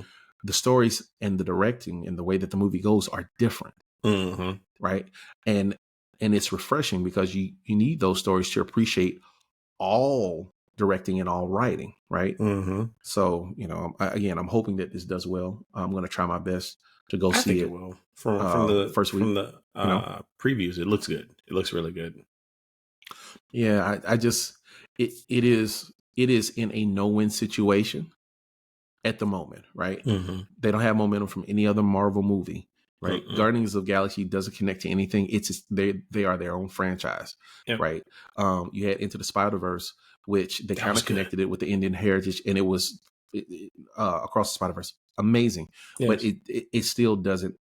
It's the Marvels are the only MCU movie that's coming out this year, Yeah, right? I I So I'm begging them to do a Miles Morales live action movie. I'm sure they're in talks I to try need to that. figure out and make that happen. You know what I mean? Yeah, I think But the dude. Do you watch The Shy? are you talking about the kid that just got killed off the shot? No. I don't think he got killed. He left. His character, he left and went to L.A. But I think that's the kid that they're looking to have play Miles Morales. Man, if it's not the kid from Blackish, I don't want to hear Yeah, it. I know. I think he's in the running too. If So it's not the yeah, kid from Blackish, I don't want to hear it. He looks exactly like him, and he has acting ability. I that's don't know if he true. has a stunt ability, but We got like, stunt I doubles. mean, I'm still gonna watch it, but I will Yeah, be a hater. I'm serious. I will be a hater. Like, come on, that's my guy. yeah, He's done what he needed to do. Give him a shot. Okay, yeah. hear me, Marvel. Give him a shot. Give him Okay. a shot. Ah, Yeah, man. man. Goodness gracious. Goodness gracious. What are we gonna do next? What are we gonna do next? I don't know what we're Oh, gonna do next. yeah, we've got. I mean, there's plenty of ideas. Just which way to go. But I'm definitely going to work on getting some of my friends from Germany, and we're gonna tell stories and have you react to them. Hey man, as long as you let them know that this is for content, so there's like a really low, like, I'm not gonna laugh at you filter. Like, we're here to enjoy each other's time. So if we're laughing at each other, you just can't take it personally. Like, Yeah. because No, honestly, we will all probably be laughing at each other just by the retelling of these stories. yeah, I mean, y'all gonna start talking about putting freaking mayonnaise on French fries and stuff, and I'm just gonna start laughing. Like, it's gonna That's be, really good. see, It's really good. here we go. You don't know what you're missing. Here we go. Don't have to know. You need to know. You need to know. Why? Why would I need to know? Because you don't understand until you've tried it. Who says I haven't tried it? You would have said that you tried it. No, maybe I just don't want to acknowledge that failure of judgment.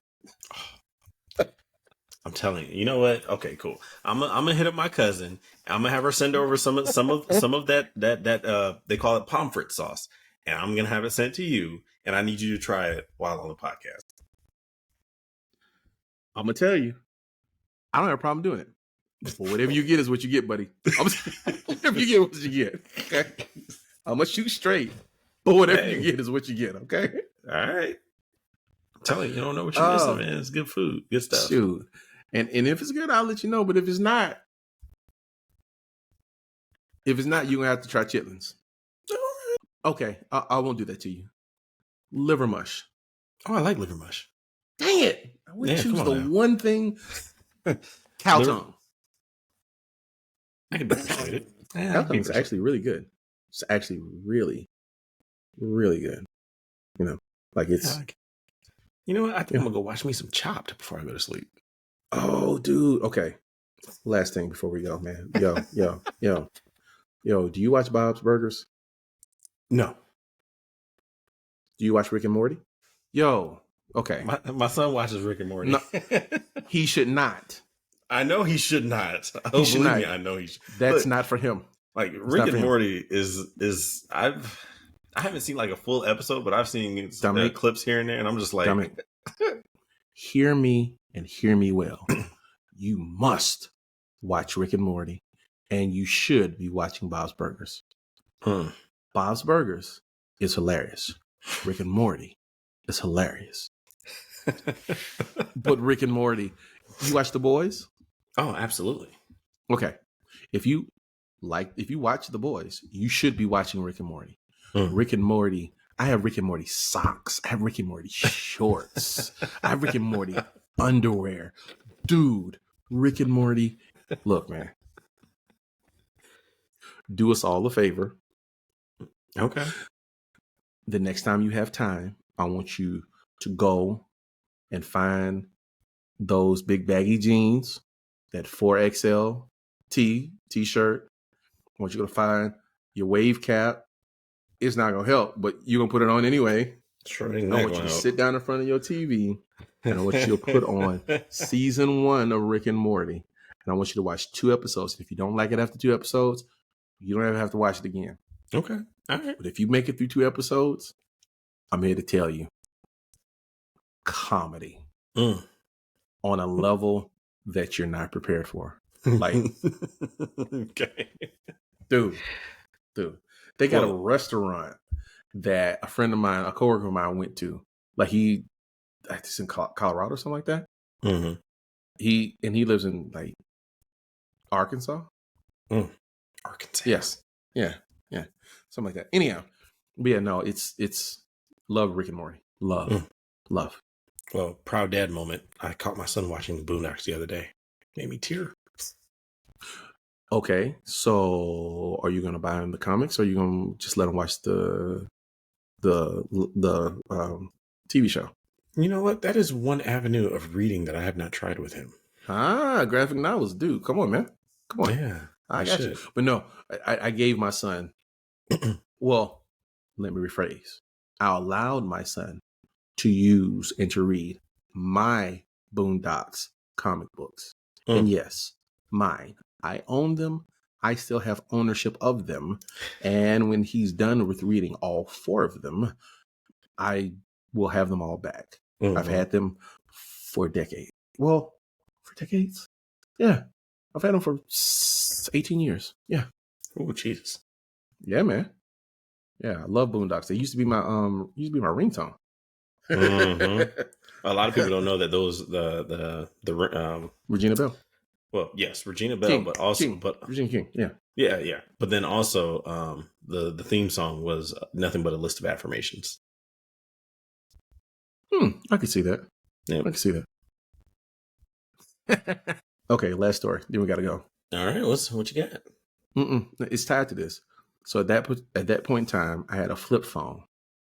That's how long ago it's been, and that was my ringtone. But it was also at the point in time in my life that I knew I was cool and nobody could tell me that I wasn't.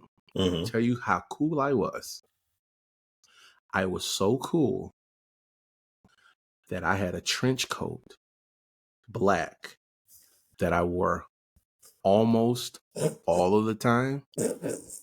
Once it dropped below like 60 degrees, it was trench coat. And I wore it like I was Morpheus from the Matrix. Now, here's the deal. I was so much into character that I normally had glasses on, but whether I did or didn't, anytime I got off the car, I perfected the move of closing the door and flopping my coat at the same time. But it didn't look like I was doing this, but it would give the same effect as wind passing through my coat every time I got out of the car. Oh my gosh. Any pictures? I'll see if I can find one. Matter of fact, dang, it don't get cold here. I was going to say, it's time for another trench coat. I think we need to bring it back. It's been long enough. But it don't get cold here, so it'd be pointless. I'd look like a school shooter or something. So no, I'm not gonna be doing that. But Let's not do that. I can't carry the show by myself. No, I mean you probably could, but I'm just saying, who wants to carry a show by themselves? Definitely not. Exactly. Exactly. But yeah. All right. I think we've given them enough. I think they have received enough from us tonight. That's what I think. Yeah. So I definitely understand, and I agree with you. And I just want everybody to know out there, as you may have seen, we have started releasing clips of the show as well. We definitely encourage you to watch the show, but also if you want to dive into particular points of the show, we have started breaking them up as well. Thank you guys so much for the support. Thank you guys. We are definitely seeing more and more watch time on these videos and more viewers, and we're gaining more subscribers. And we just want to thank you guys so much. This is episode 6, so we've been doing this for 6 weeks now, and it takes 7 weeks to make a habit. Also want to congratulate Steve and his family. They'll be moving into their house soon, so he'll have a dedicated podcast room. Working on a podcast studio right now, baby. So his background is going to change a little bit. Mine not so much at the moment. I'm still trying to figure out what I want to do in here, honestly, but definitely one thing I need to get stuff on the walls to kind of drown out a lot of this echo that you might hear from how empty it is in here. I kind of just use it straight to work. So, but yeah, congrats, Steve. And please continue to subscribe and like and interact with us in the comments and hang out with us in Facebook. And please watch all of our clips, as it helps the show, helps us grow. And we definitely want to, I would like this to get pretty big. We gotta get some theme music, man. We gotta get some theme music. I think I know a guy for that. You do? I know a guy. He produces music. Oh, I'm gonna hit him up. I think the last one I wanted to get from him was like $120. I'm gonna hit him up. Okay. Yeah. Intro and outro music. Our own intro music. Yeah, definitely. That'd be hot. Yeah, we'll work on it. All right. Appreciate it, guys. Thanks for watching, and see you in the next one. See you guys next time. Panthers suck. They still do. Yeah. That's for sure. That's for you.